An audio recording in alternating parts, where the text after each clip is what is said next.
Welcome to the Decompression Chamber. I'm your host, as always, Andrea, and joining me today is one of my old shipmates, Steven Vineyard. How you doing today, Steve? I'm doing well, Andre. It's great to see you and hear you again. It has been about 5 years since we've last talked and seen each other. I know it's been way too long, but yeah, while I was still living in Utah and laid up from a broken ankle, you were in town for a visit. We got to go shooting, got to go do some cool stuff, and do some shipmate stuff. It was awesome, man. Right.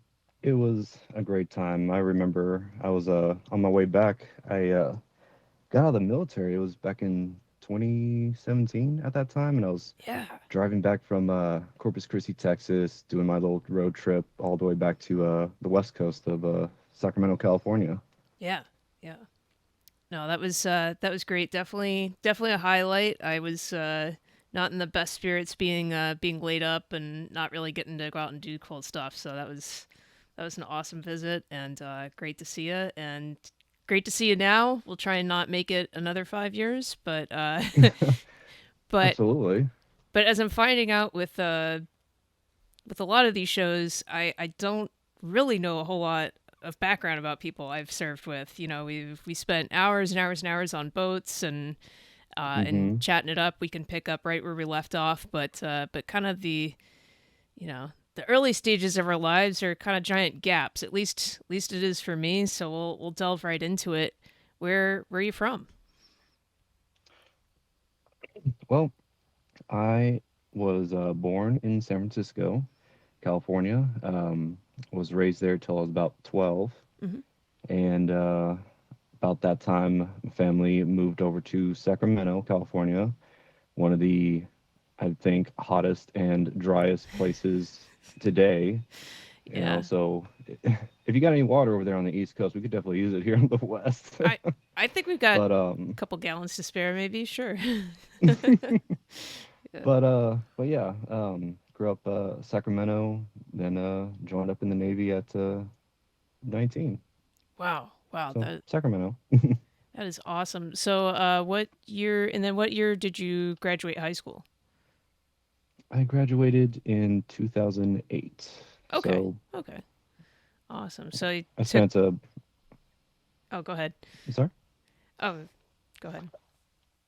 Oh, I was just gonna say, yeah, 2008, graduated high school.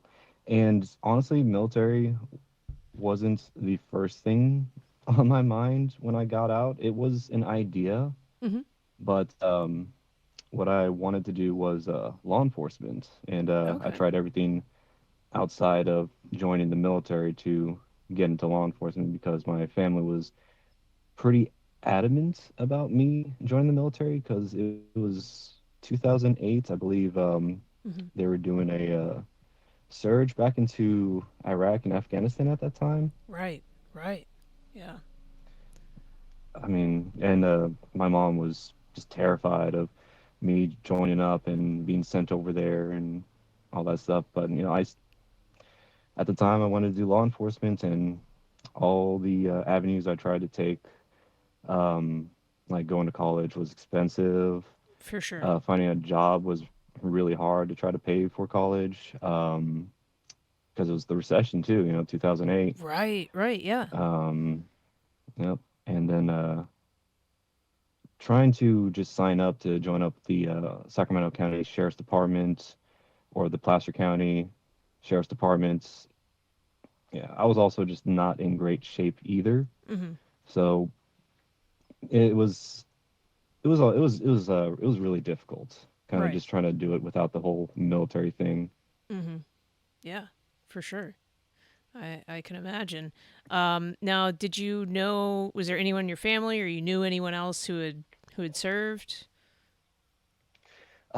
My cousin on my mother's side, um, my first cousin, he served in the army Hmm. for, I believe, 4 tours, Oh wow. either 4 tours or 2 tours. He did two in Iraq and two in Afghanistan. Wow. And I love my cousin to death. Hmm. I'd do anything for him, but being sent over there that many times has definitely left a mark on him. For sure. Yeah, if it You doesn't know? change you, that would be a giant red flag. Yeah. It's just a huge experience. Okay, so you at least had some exposure to that, but you were looking at the military kind of like you say more in terms of like maybe it would be a good pathway for you to get to your ultimate goal, which was Oh yeah. becoming a cop.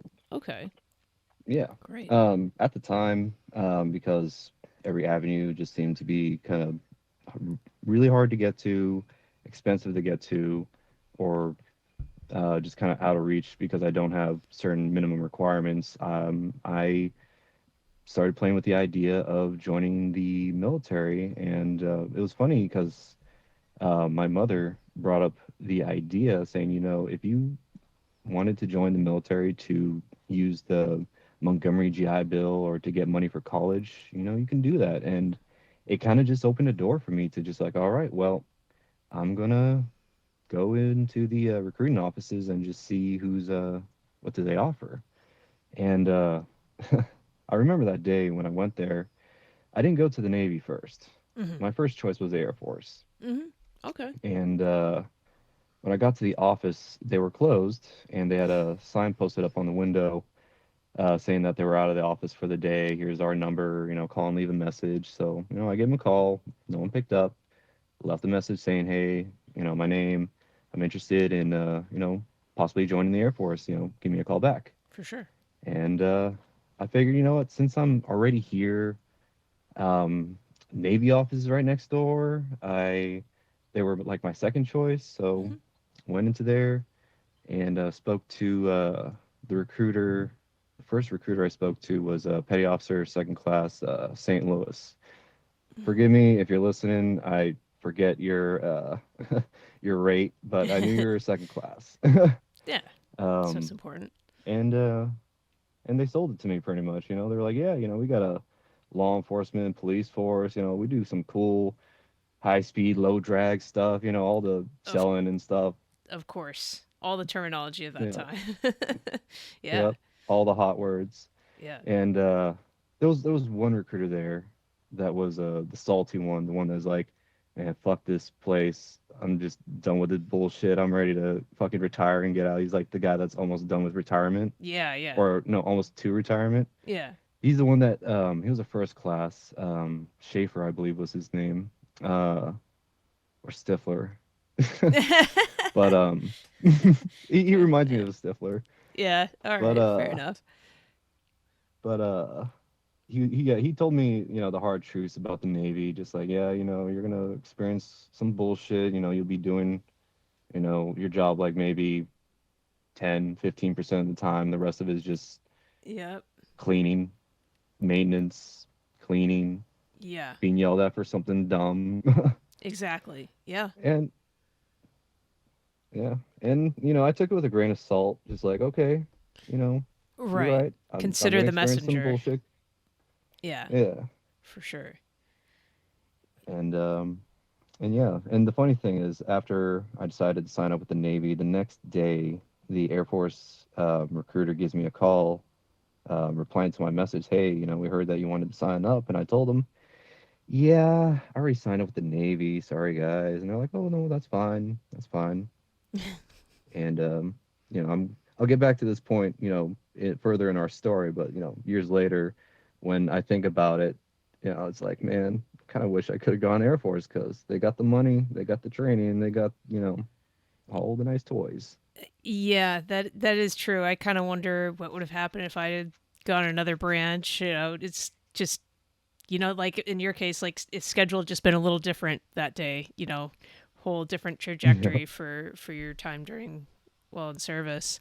Um, all right, great. So now when you signed up and you know taking the ASVAB or whatever else, going to MEPS, I mean, you knew that you wanted Master at Arms, or were you open to other rates, or how did that go? So to get into the Master at Arms rate, it felt like a bit of a obstacle course to get to it because of my history. Okay. And what I mean by my history is like I've smoked marijuana, I Hmm. smoked weed, I still Hmm. smoke weed today. It's it helps me relax and be creative with what I do today.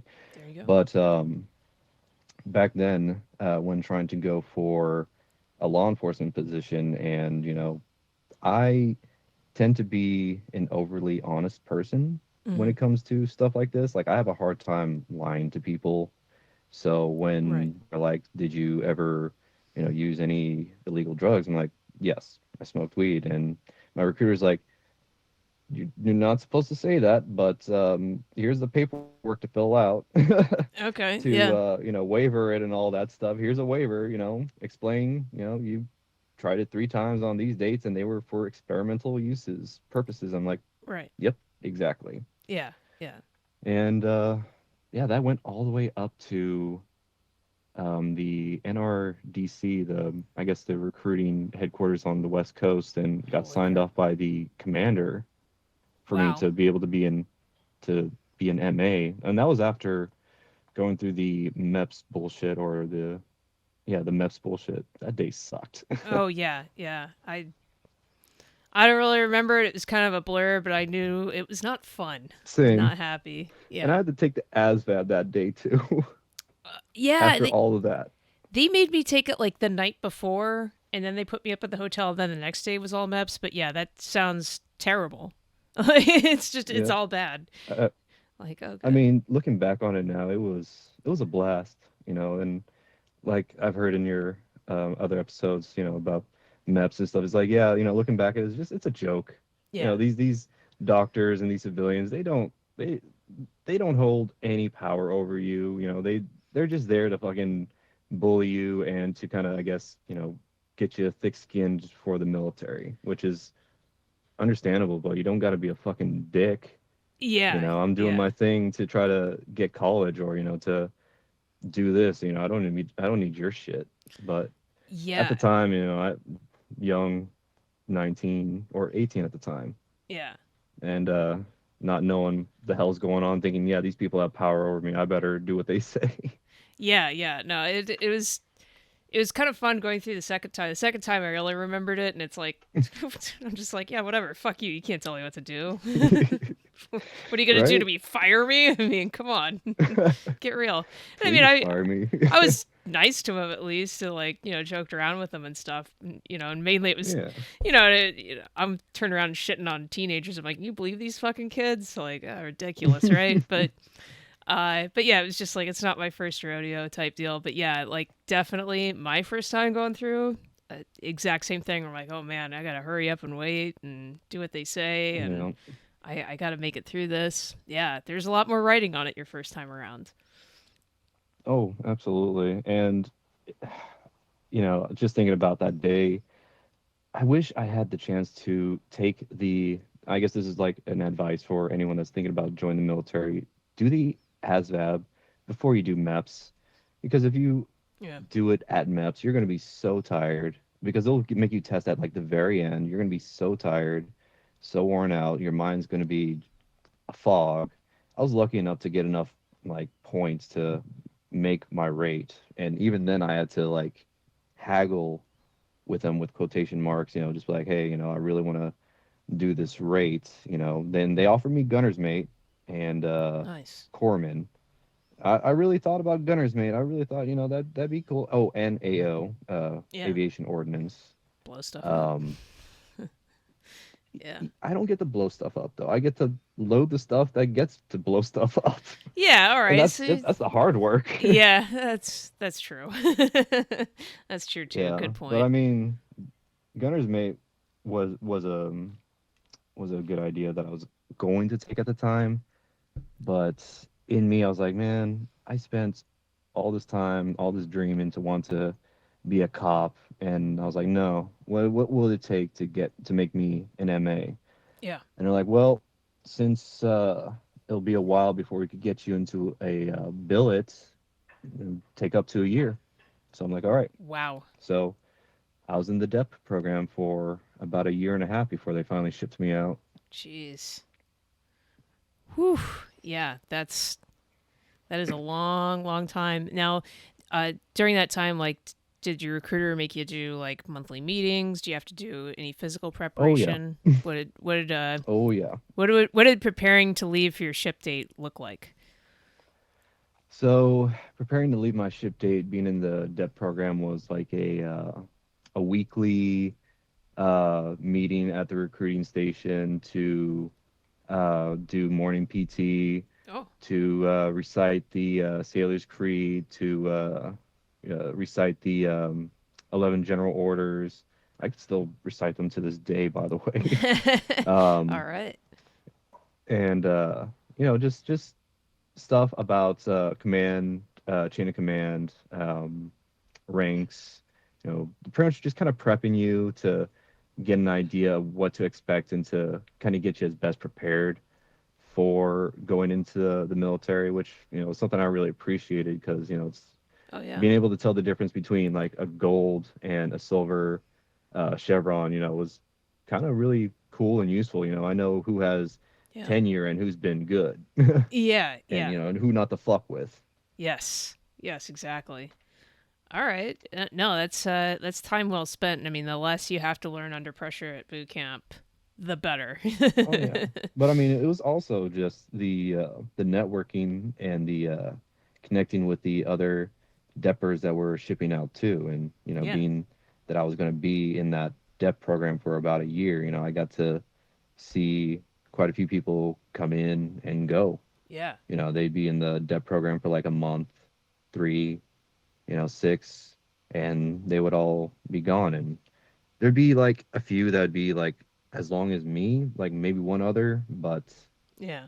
everyone would be gone, and I get to get letters from them and hear how they're doing, and it's amazing, Yeah. to see them grow in the Navy That's cool. and go through the bullshit. Yep. Yep. So so your date finally rolls around in 2009. So what uh, it was 2010. oh, it was 2010. Oh, okay. Okay. Wow. Yeah, yeah, All right. yeah.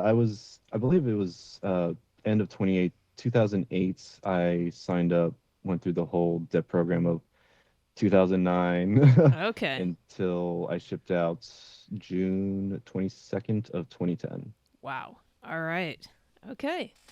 All right. So you go to Great Lakes and you already got the head start, at least knowledge wise, on boot camp. Do you remember much about boot camp? I mean, for me, it's kind of a Oh nebulous yeah. blur. Like a couple things here and there pop up, but nothing, no I continued remember storyline. feeling like I remember feeling like a prisoner, like a it was wild, like getting there at the time, like late at night. We got there at 11, and we were just going through processing, and Yeah. it was just, I mean, it was great, but being yelled at and half asleep because the day before we were, I wouldn't say partying at the hotel pool, and kind of having our last cigarettes and just chilling and just be like, hey, we're about to go in, yay. Yeah. But just still trying to recover from that. Sure. Sure. Um, Trying to follow directions the best I can while they're screaming at full volume, within a feet of my ear. Yeah. Yeah. um, yeah, I remember the first kind of shock, the real shock experience for me was when we were given our pretty much all our stuff for the rest of the time at being boot camp, and pretty much just strip down on that spot everything we had and put it in a box and ship it out. Yeah. Everything I had on Wow. me except the personal stuff, down to my underwear, and next to me the next dude was dick dangling out too. I'm like, well, shit, this is really happening. It was Wow. just like, oh man, here we go. And Wild. yeah, and then just throwing on the PT clothes, and we're all looking the same. And then we go to get our heads shaved and getting our ID pictures. Like, God, I remember that ID picture. I'm skinhead, looking tired, half dead. I'm just looking like a concentration camp prisoner. Yeah. Yeah. I remember in like those Yeah, those ID pictures with your stupid yellow shirt. Yeah, you don't look like a Mm-hmm. person at all, man. Like you could not wait to get Exactly. promoted, lose this ID card, whatever it took to get a new picture. Yeah, thing just dogged Yeah. you. I really wish I had that picture of that ID today just to look back and just be like, man, that was one hell of a day or one hell of a time. Yeah, yeah, right. Holy cow. Yeah, of course mine's long gone, and I just got out of the reserves. I have two IDs. Don't ask why, but I have two Yeah, IDs, it just happens. and they are basically identical photographs. They took two different ones, but like I don't know. I go in there. I'm like, let's make this look as like a DUI mugshot, and I mean, I nail it every time. I'm consistent, but but yeah, those P Day pictures are probably much the same. Now, were you in an Yeah. integrated division or all male division?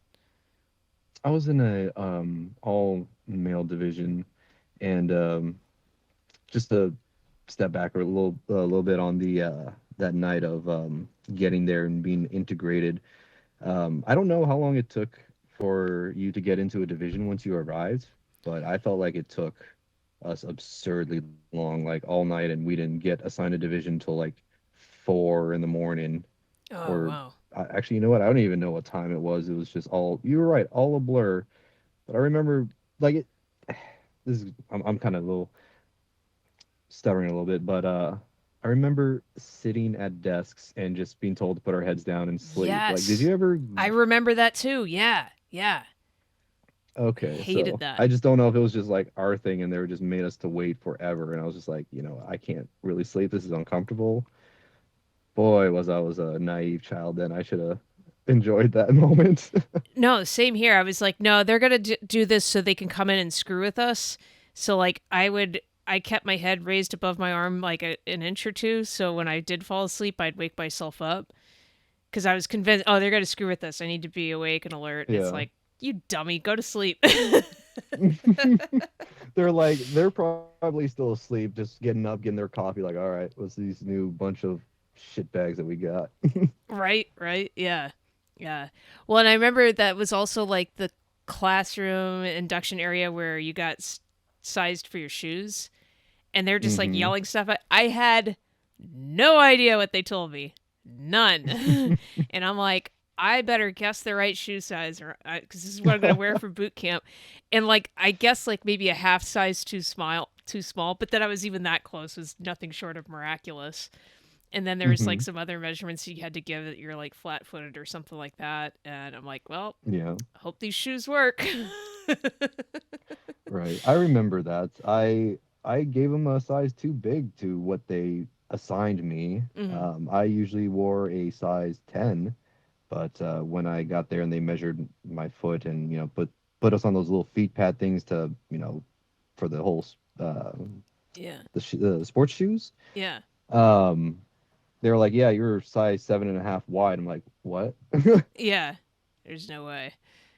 Wow. But you know what? They were right. And when I broke in those leather boots, they were the most comfortable things I've ever worn in my life. It was like second skin to me. Wow. Yep. Sometimes the Navy knows what it's doing. Sometimes. Sometimes that's the key word. Yeah. Yeah. Oh, man.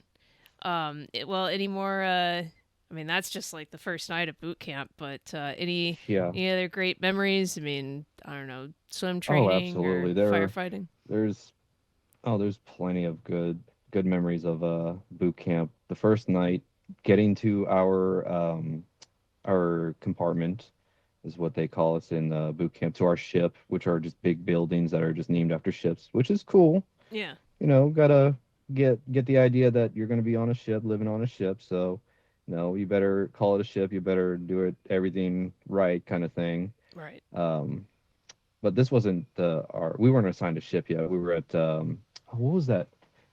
The P Days building. This was Pearl the Harbor. first 2 weeks. Yes. Yeah. Yep. Or preparation days. Yeah. No, I was thinking preparation days. Yeah. I think it's or processing or something. Yeah. Yep.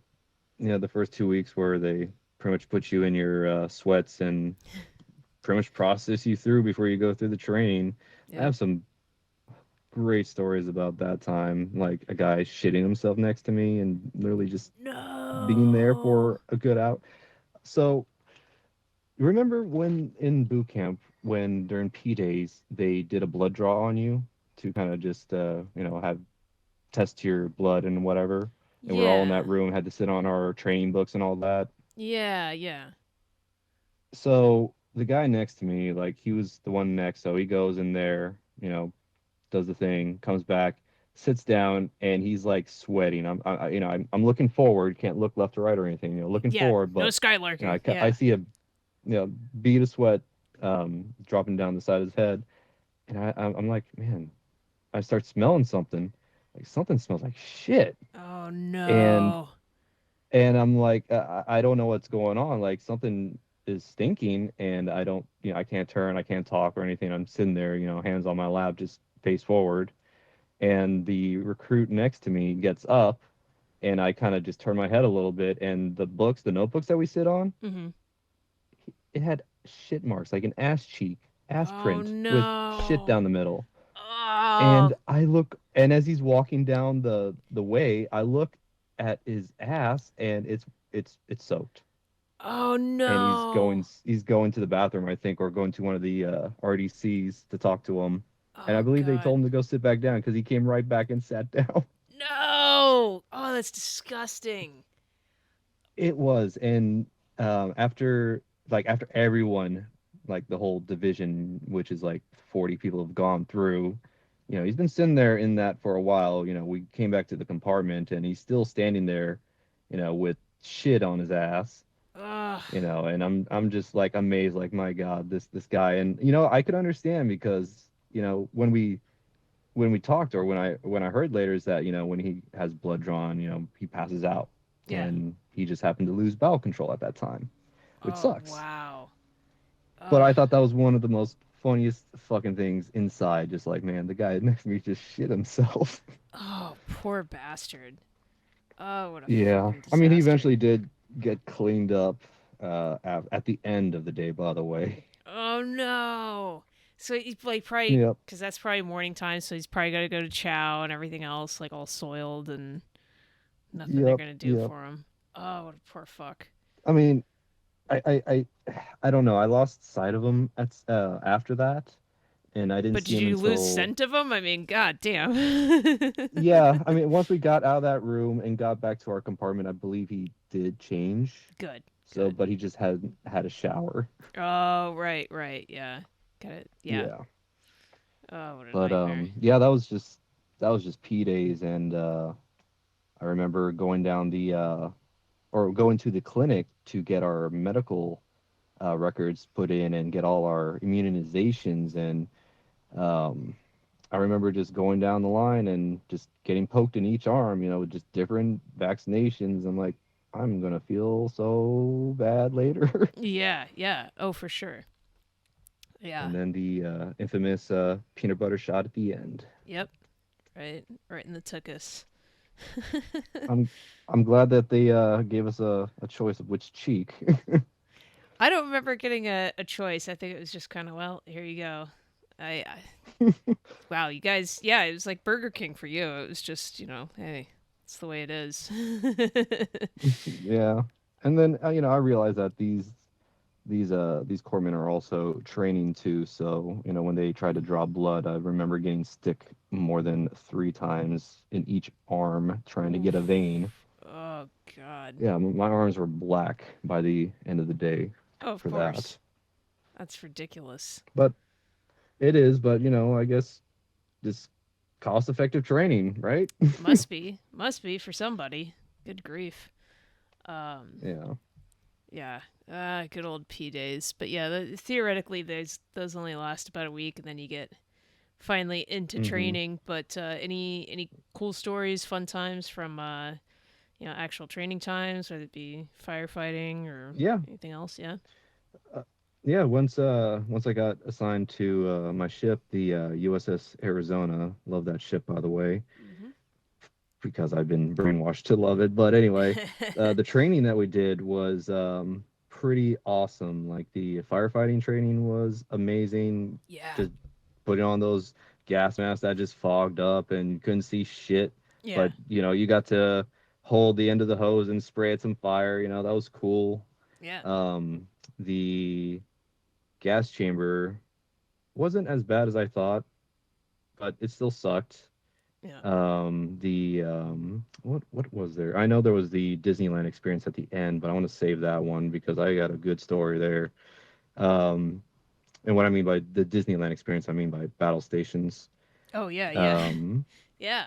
yeah, People forget, yeah. like, yeah, it's built by like Um, a Hollywood studio. It's wild, man. it is. I mean, it was the coolest thing, but it's wild. But I'm just trying to, before I get to that, I'm trying to think of anything beforehand.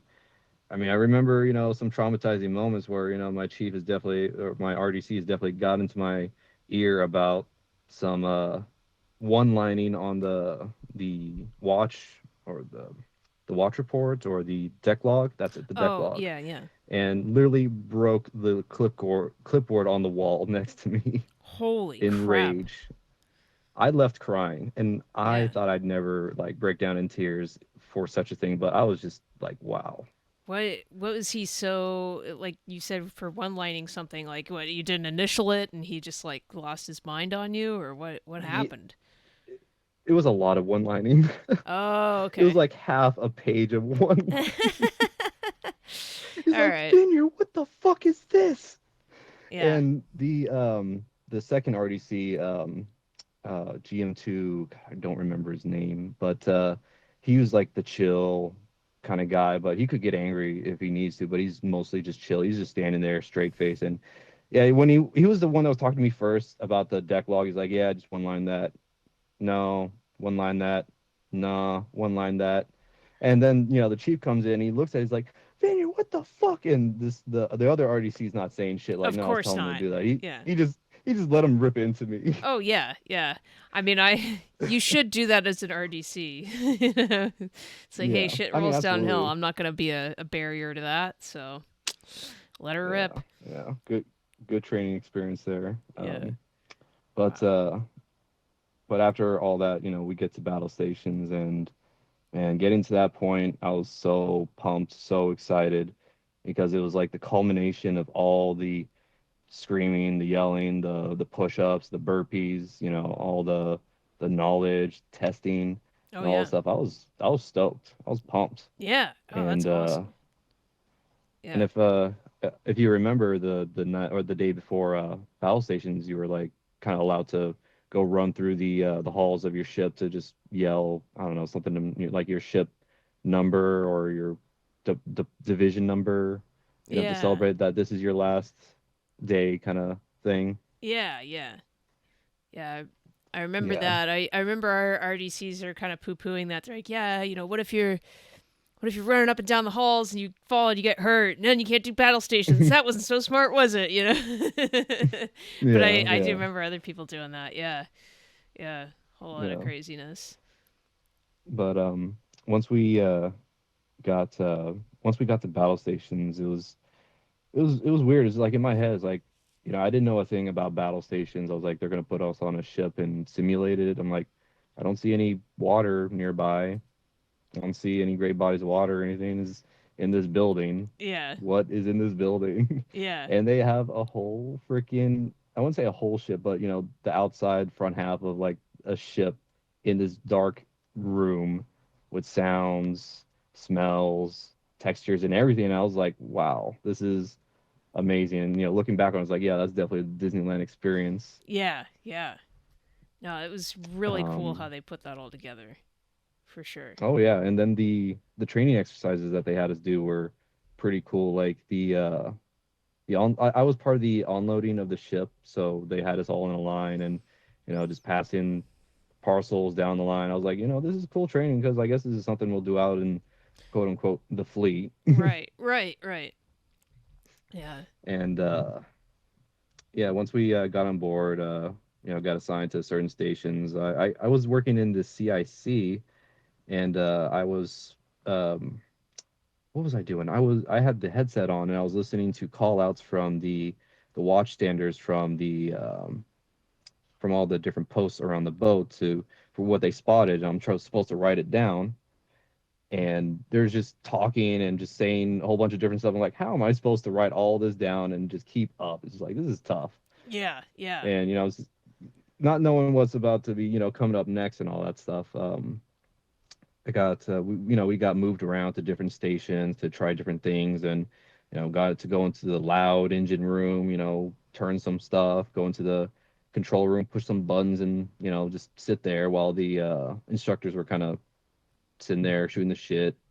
Yeah. And I remember in between each instruction, we went into like the crew compartment room, Mhm. and we all had to like bend down on our knees, or squat down on our knee, and or take a knee. That's what I meant. And I remember it was so uncomfortable, and that we were just so starting to get tired and exhausted, and then suddenly Mm. shit goes down.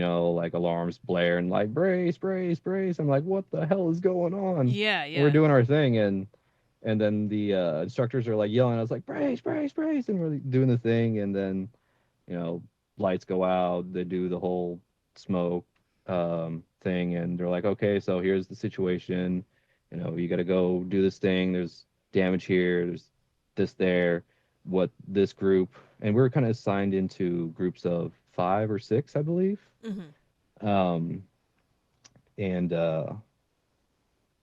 we were sent into different situations throughout the boat for damage control, like putting out fires. That was really cool. Mhm. Yeah. Um, I remember and that. also search and rescue. You ever did the search and rescue through the damaged room and all that? It was all smoke and Yeah. dark. Yeah, yeah, I do remember that. Yeah.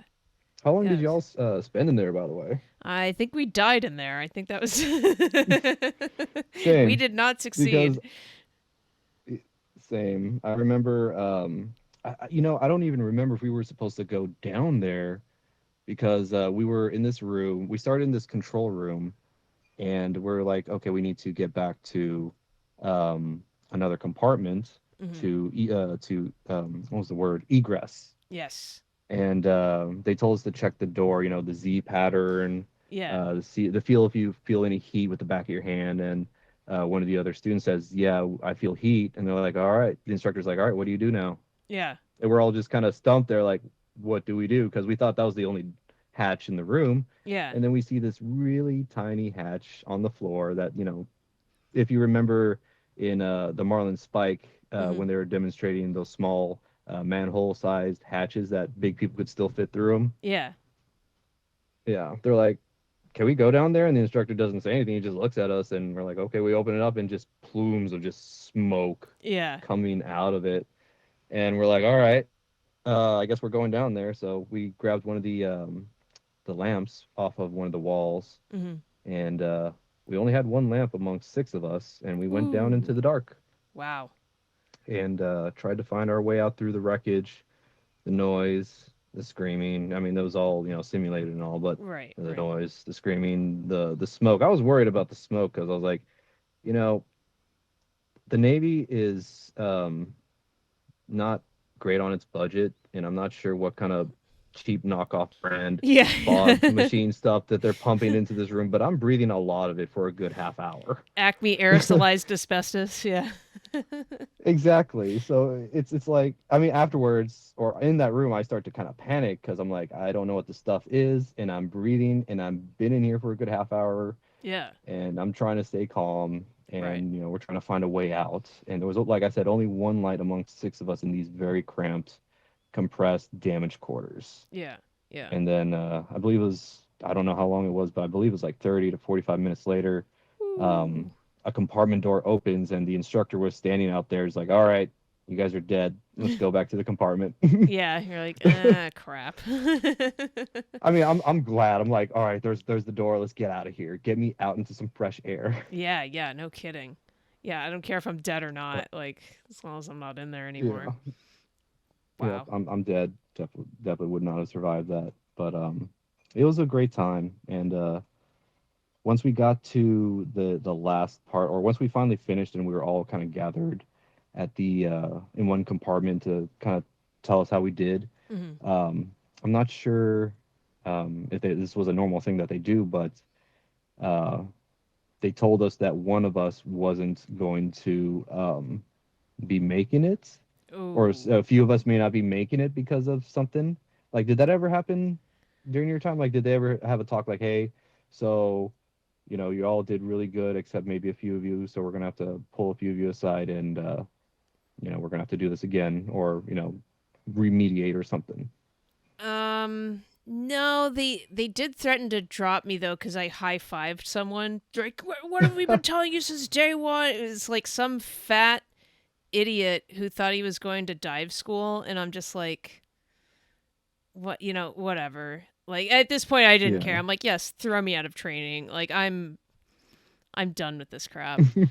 Um, yeah, that was the only thing that came up. But they said like a few of you might have to remediate. What happened with that? So during the night when we were training, one person in my group in particular, I'm not gonna name names because he's a friend of mine. I actually haven't heard from him since then. He was a bunkmate of mine, and he was going through some weird mental stuff. Mm, It's yeah. I don't know how to describe it. It's just he was in his own mental space, and I don't like, not good or bad, just different. Mm-hmm. And that kind of came out during the training when we were all taking a knee and kind of talking about a situation, and it was his turn to kind of talk about a situation. And the way that he explained it was so, oh God, how do I explain it? I don't remember what he said exactly, but if you were Mm-hmm. to listen to this guy, you would, the instructor stared at him and was like, what did he just say? Like Oh discombobulated, crap. confusing, Yeah. trying to just not entirely there. Yeah. Yeah. And the rest of our group was trying to chime up for him, like, yeah, he meant this and that, and we're trying to cover for him. Right. Right. Yeah. And As one does. yeah, and like to get a little bit more context on this, guys, like when we get our wisdom teeth taken out in the military, Mm-hmm. we're told to spit the blood and all that stuff out, right? Right. Or kind of just, he swallowed he Oh, swallows it the whole time there. good And boy. yeah. Jesus. Yeah, he swallows, but it's Wow. just it's just like he was mentally broken at that point. Like it Yeah. showed that Something he was wasn't mentally right. broken at something snapped. Yeah. Yeah. That's scary But stuff. yeah, but at that, when the instructors came in, they said it was Grim Reaper time is what they called it. Oh, interesting. I it Yeah, and they didn't pull him aside then and there, but once we were all let out, I think I didn't see him in the graduate, or the part where we're all standing in line alongside the ship to to Right. music and all that. I didn't see him there, so we kind of knew what happened, that he got Uh. pulled aside. It's too But bad. later Mm. on, when we did meet back up in the compartment, we talked to him, and they said that, yeah, he's going to be, I believe the word was asmode, or we Yeah. sent back a division. But he's, I believe he's doing good. He got the medical attention and the help that he needed. Good. So I hope he's Good. doing well. Yeah. Yeah. For But sure. Wow. yeah, the graduation after the battle stations was really emotional for me and a lot of us there.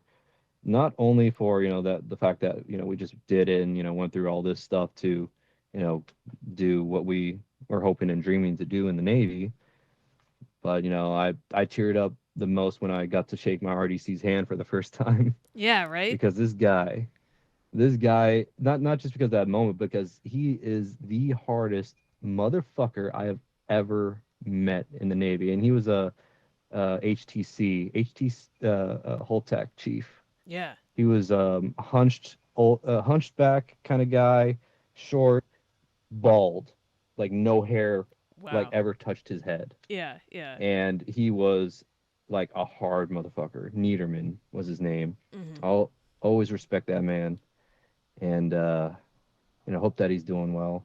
Yeah. But yeah, that was boot camp, and it was it was a wild time.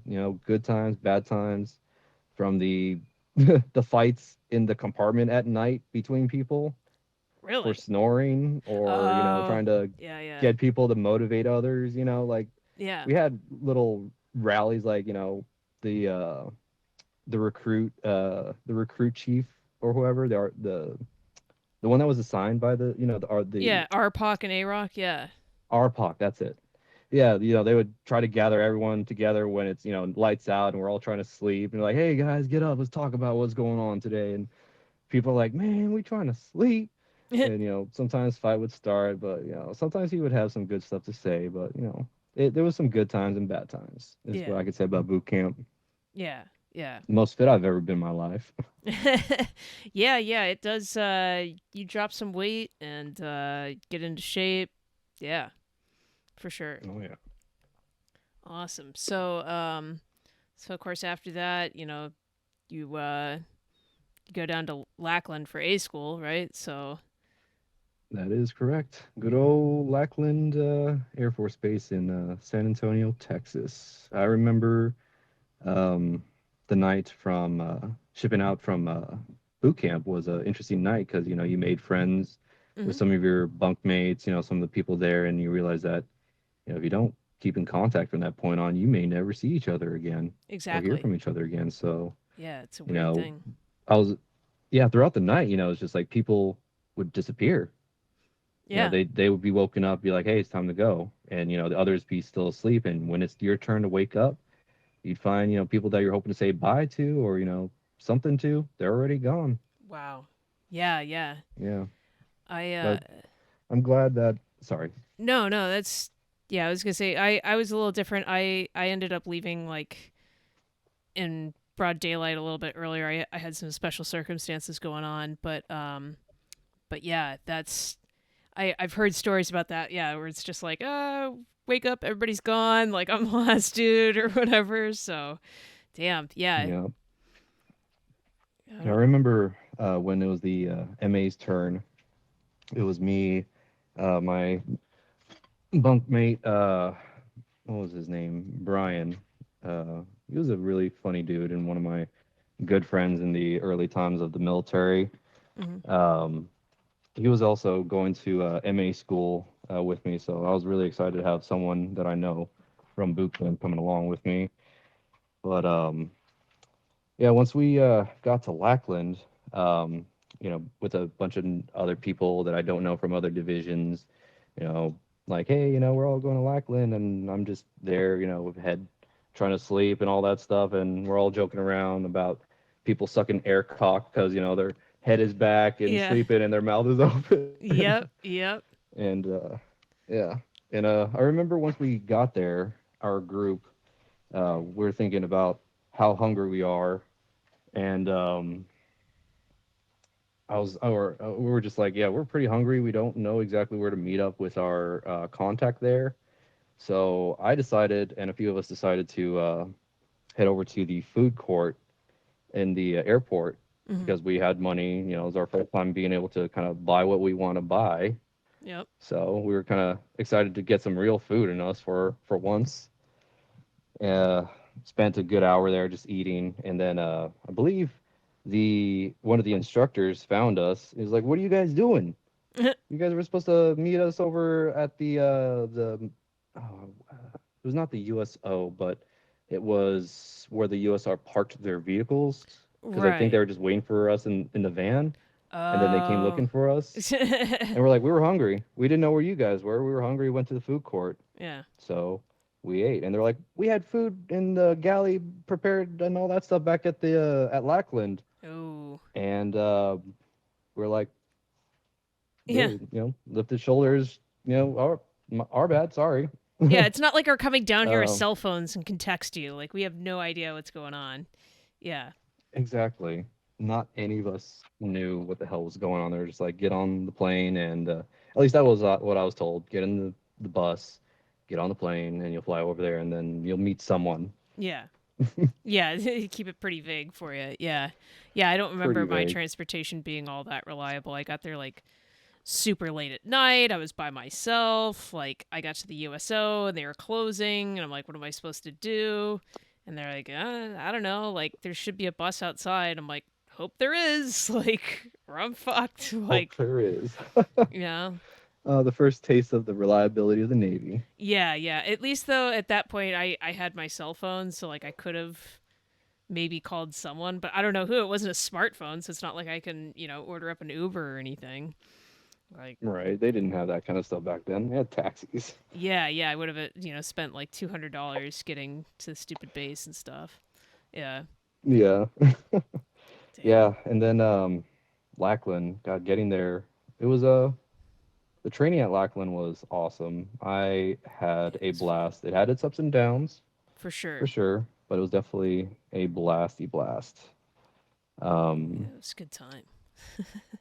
I remember getting there and our first PT night when we are PTing together and going out for a run in the early morning with the other Air Force recruits around and stuff. Mhm. And being us coming from the Navy boot camp, and they teach us, we're better than all the other branches, like go Navy, beat Army, or like Army always needs a ride with the Navy because they can't fight their wars without us, kind of stuff. Yeah. And they would teach our RDCs in boot camp would teach us these chants or Cadences, what do yeah. they call them? Cadences. Thank you. Yeah. Cadences when we ran, to kind of mock the other branches. And our first run out, that's all we sang was just mocking the other branches, especially when we got by the Air Force recruits, man. Of We course.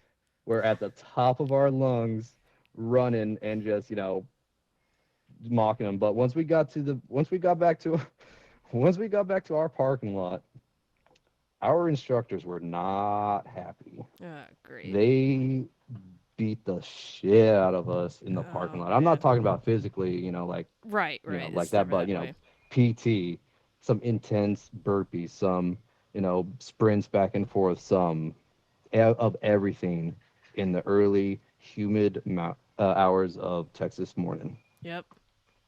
Yep. So definitely learned after that not to ever do that again. Yeah, come up with some new cadences.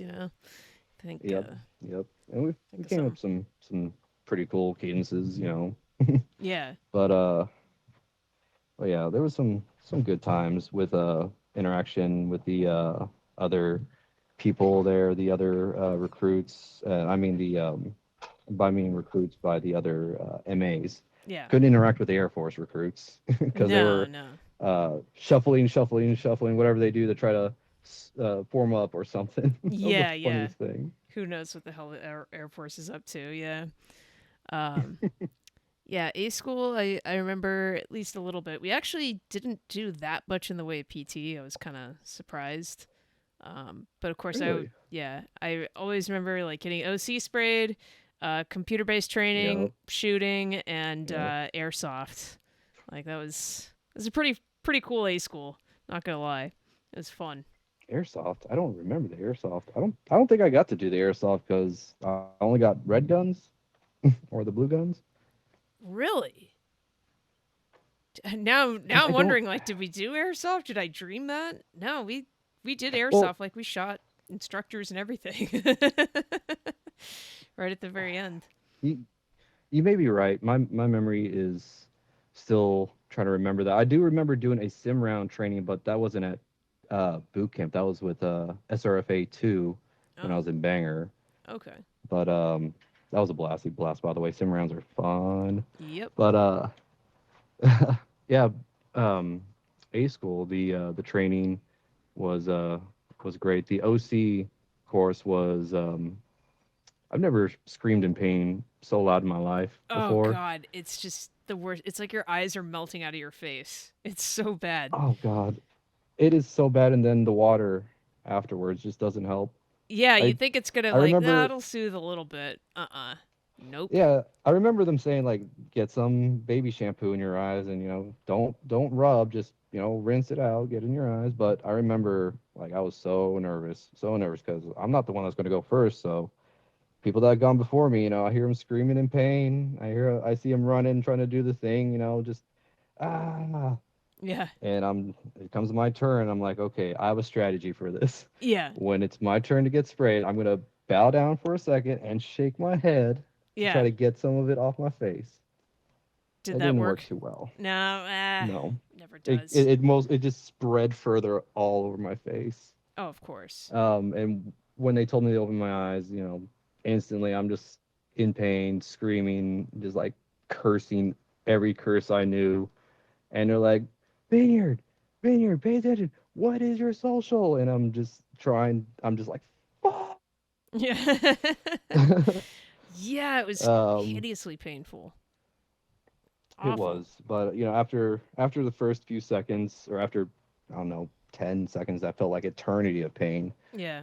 I was able to finally spit out my last four numbers, and they're like, all right, go to the first station, and doing the whole thing, just keeping the whole one eye kind of closed and just trying to open the other one. Yeah, yeah. Do something. Yeah, they tell you to Do strobe your something. eyes. Yeah. None of that shit works. None of it Yeah, works. You're just in pain. It just sucks.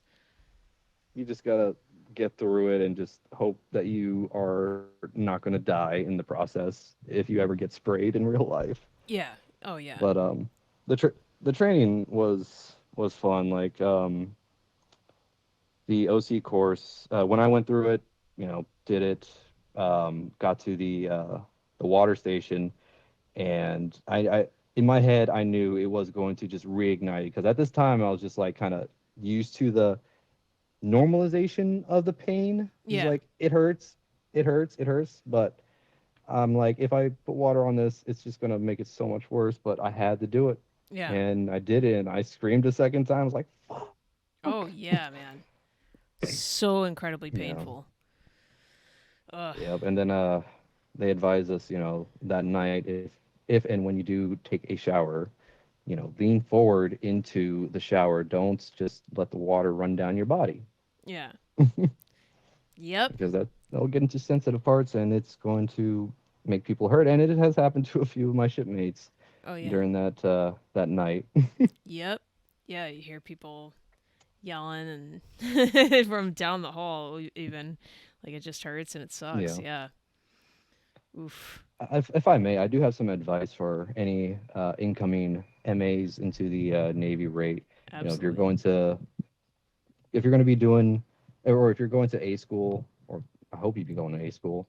Once you get to A school, like volunteer to do some of the training. Like be a part of the OC course. If you can be the red man. It is fun to just be able to mess with the person that is going through the thing, because you have to fight them and punch them in the face if they're not doing their defenses right, or be the person with the baton if they're not holding their baton right. You could whack them on the fingers as many times as you want. Yeah. Yeah. Just it's also a good opportunity to network, and networking is very important when getting into the Navy, for Definitely. your own mental health and for just your career. Absolutely. Yeah. Yeah. Lots to be said for that, and different different opportunities like it. Yeah, I remember after getting sprayed, then like that bumped up your liberty, and I was like, hey, I Mhm. can wear civilian clothes and go out and get a beer, and I was all about it, man. I Oh was yeah, happy. the different phases of liberty while at A school, phase one, two, and three. I Hmm. remember the first time going out to San Antonio in phase one, and we had to wear our peanut butters, or our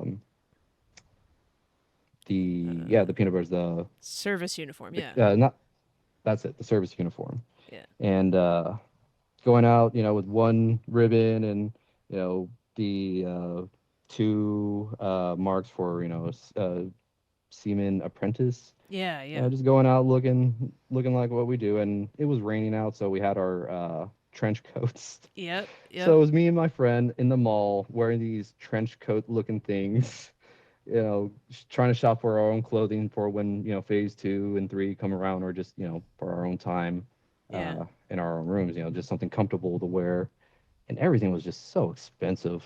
Oh, really? I don't remember that, Yeah, but yeah. Well, I guess everything's expensive when you're still, only in boot camp or A school. It's not like you're getting paid the big bucks. So, true. But I mean, at the time, having a paycheck like that for the first time and not being able to spend it, going to the mall was it was definitely impulsive buying at at that Yep. point of just like, does this shirt fit? Nope, I love the design. I'm buying it anyway. Yeah. These shoes. Yep, I'll take it. The hat. I just tried to find my style again after having my character broken down. Right, right. Yeah, it was definitely a different different thing, different style. Yeah. Yeah, it's funny when whenever you go out to areas that have bases like that, where they have training, and you go to like the mall or go shopping, you could almost point out which ones are the ones that are in training because of the different styles of clothes that they'd be wearing, with the backpack and Yep. having their shirt tucked in or have their dog tags out and just Yeah. Yeah. Stick out like a it's sore funny. thumb. Yeah. It's funny how Exactly. that works. Um. Yeah. Um. All right. So A school, and it's probably early on in A school, maybe even before you got OC sprayed. They tell you about PRP command.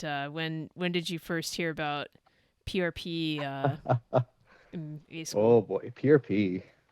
So PRP, how that came about was it was during our shooting instruction that Oh, that we late. were uh, yeah, it was during that time that well, I mean, we they were telling us about PRP and did the training, go stand in the field, stand in the fence line and report everything that is going on. You get to carry a, a long red gun, Hmm. um, and you just tackle people that are trying to run towards the plane. And that kind of training. I mean, I kind of got an idea what PRP was, and it was anti-terrorism force protection, or in my head, just being infantry of the Navy, Yeah. just being that.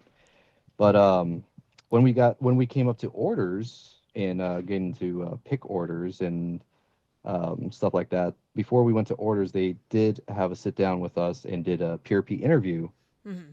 with each and every one of us in a classroom, and he just asked us, broad questions about, what are you supposed to, so he would explain what PRP is, like Hmm. it's absolute defense, nothing gets through. If you see that person cross that line, you are ordered to shoot them without question, kind of thing. Yeah. Yeah. That's wild. And it was interesting because the interviewer was asking us questions, like so after kind of instructing us, what PRP is, and was like, all right, so here's the interview part. I'm going to ask you, if you these questions will determine if you're suitable for PRP or not. Yeah. Um, and he would ask us, if you're in this tower and you see, some activity, or you see someone trying to cut through the fence and they get through and they're coming towards your tower, what are you going to do? Yeah. Yeah. And they would ask each and every one of us, what we would do. And my answer was I would, you know, shout my commands, to stop. Hmm. And then if they don't stop, warning shot. And that's kind of where I fucked up Yeah, because there's because no Navy warning doesn't do warning shots. shots. Not well, not on land anyway. So I mean, yeah, on land, yeah, yeah, you're right, on land. yeah, Um, so I got that wrong, but he's like, the person reminded me like, there's no such thing as warning shots, and I was straight up like, then I guess I'd shoot them. yeah, yeah, yeah. And others would be, saying other things like, oh, I'd shoot the ground around him, or they try to avoid saying, that they shoot him or Right, them. right. Yeah, And I guess that qualified me for PRP is that I'm willing to shoot someone. right, right. Yeah, it was. Yeah, they would ask you stuff like that, and I was just like, to me, I was like, I don't really want to go PRP, but I don't know like what else there is to do, and like they asked me like, all right, so somebody they're hopping the fence. I'm like, I'd shoot them, and I thought that was like sociopathic enough for them to be like, all right, no, no, but they're like, oh, good, no, that's exactly what they want, and I'm like, You're our kind crap. of person. Yeah, yeah, you're a sociopath. Let's send you to Bangor High for 2 years. With the rest of the sociopaths, the Exactly, Marines. exactly. Yeah, that Love was. them, by the way. Yeah, yeah. No, the Marines were good, good dudes. Um, yeah. Oh boy, PRP. Good grief. But, So yeah, but yeah. So how I ended up in PRP? Uh, so at the time I was in a relationship with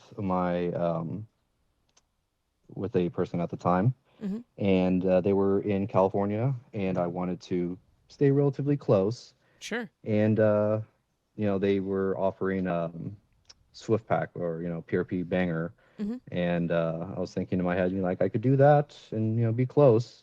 Right. And I scored really good on all my tests to where I got within the top 5 or top 3 to pick. I was number 2 to Mm-hmm. pick, Oh wow. and they had orders like Naples, Italy, Okinawa, Japan, Sigonella, um, Guam. Actually, those got Canex, and they got moved over to PRP, which they were pretty pissed about. Which Oh yeah. I think you remember Rothel, and his group.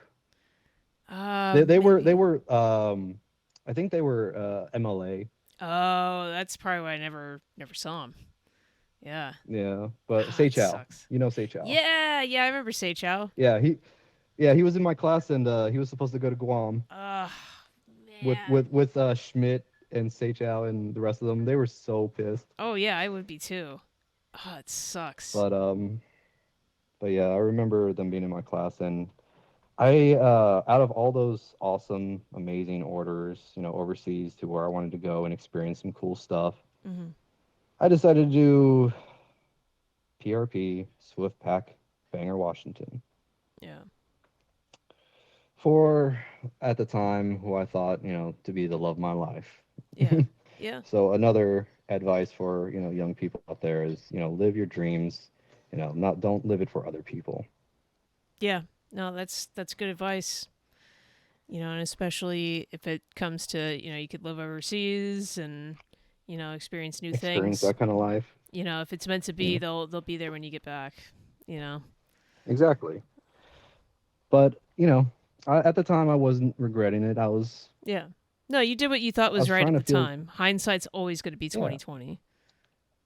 absolutely. I mean, looking back on it, I mean, I loved my time at Bangor, not because of the command, but because of the No. people that I met, the people that I worked with, some of them, and the climate, and meaning, the area itself, like the beautiful Puget Sound, Yeah. the trees, the atmosphere, the water, seeing the mountains when the sun rises or sun setting on clear days on the boats was just beautiful. Yeah. Yeah. And I'm trying to get back there, trying to get Oh back yeah. to Paulsbo.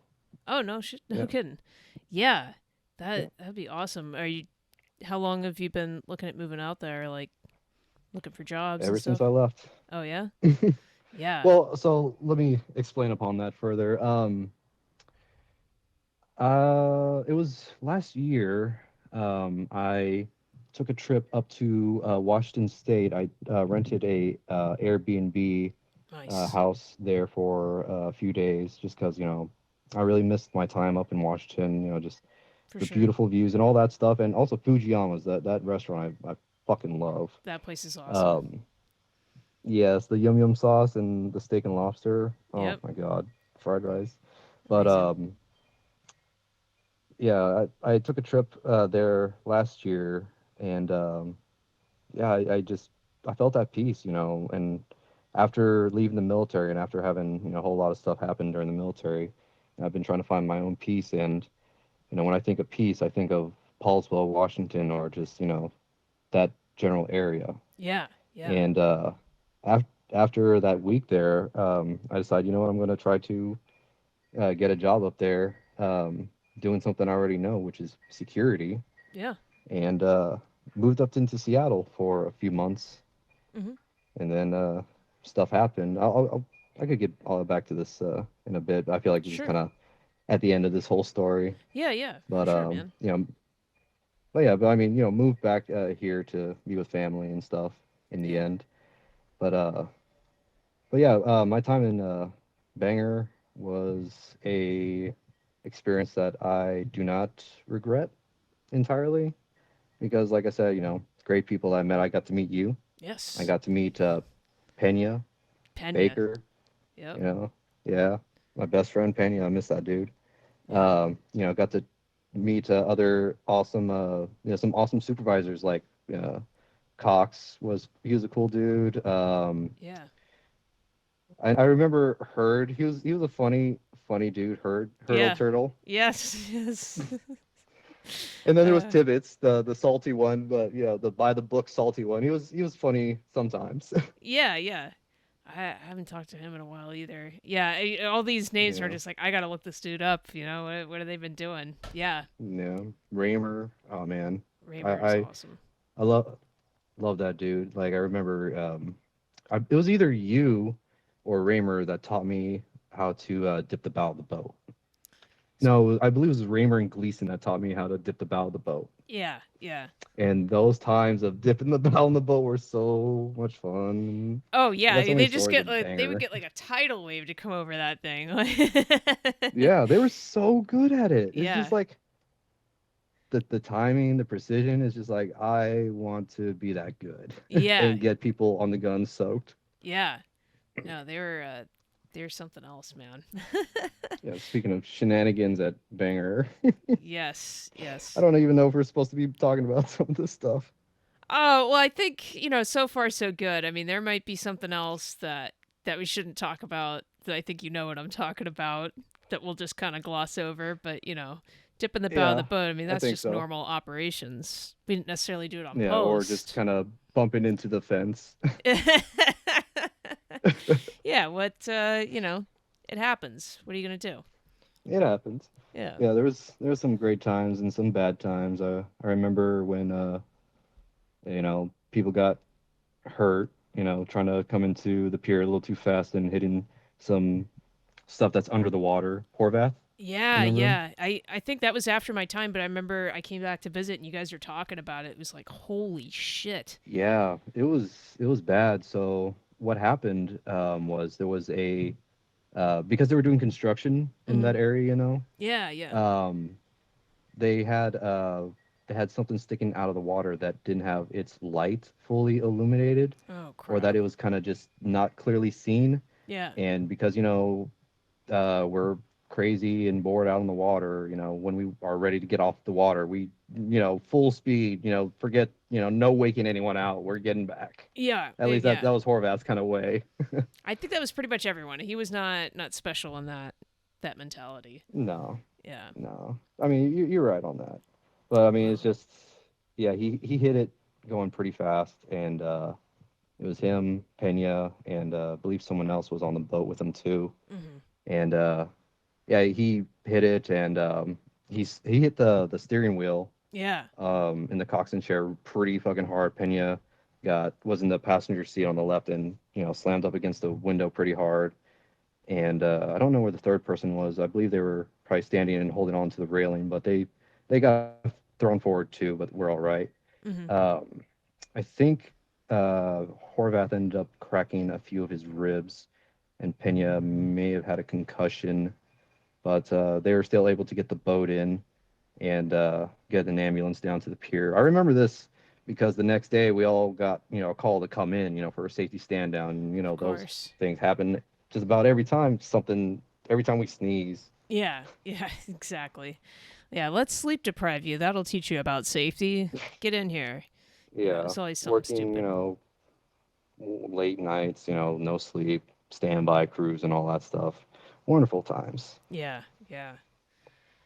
But Dude. there was a lot more good times that happened outside of Banger. Like going to Seattle with everyone, or just going out of town, like or going to the Toys R Us and just getting some masks that one Yeah. night Yeah. with That was you, me, hilarious. Taylor, and Pena, and Alexander. Yeah, yeah, that was.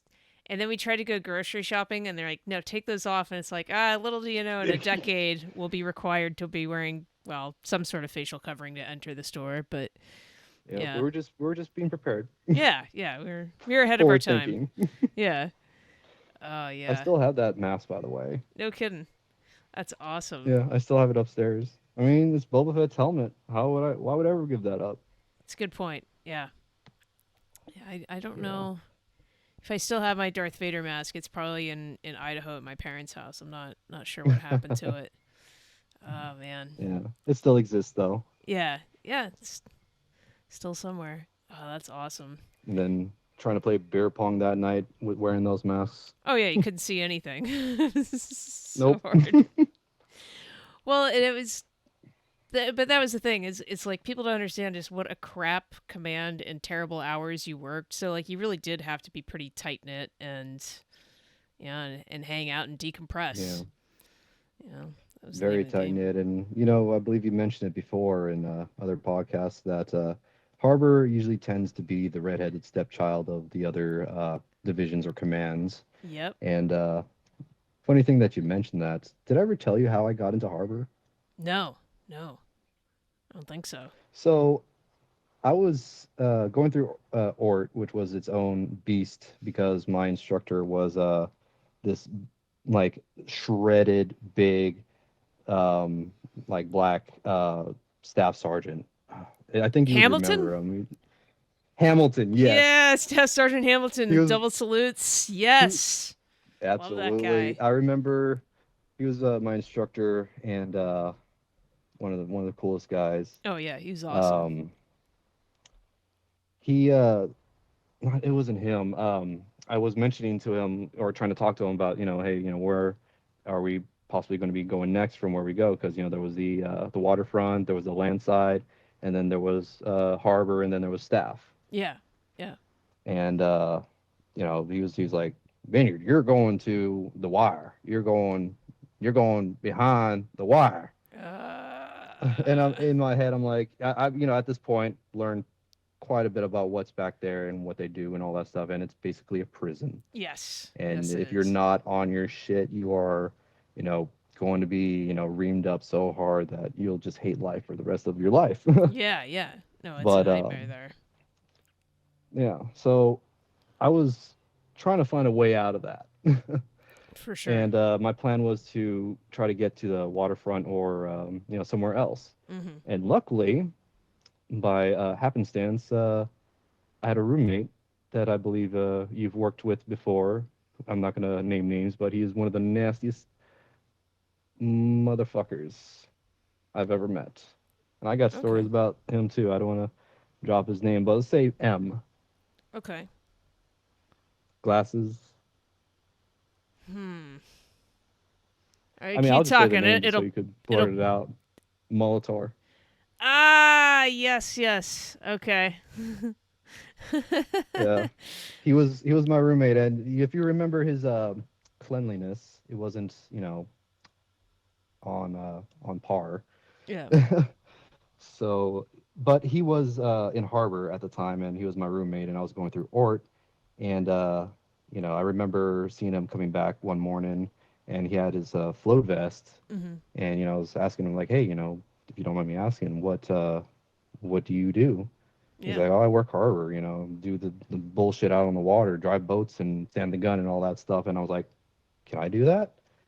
And at the time, being a naive uh, child not realizing what I'd be missing out by going to waterfront, which I could have just hung out with you guys anyway, being waterfront, Yeah.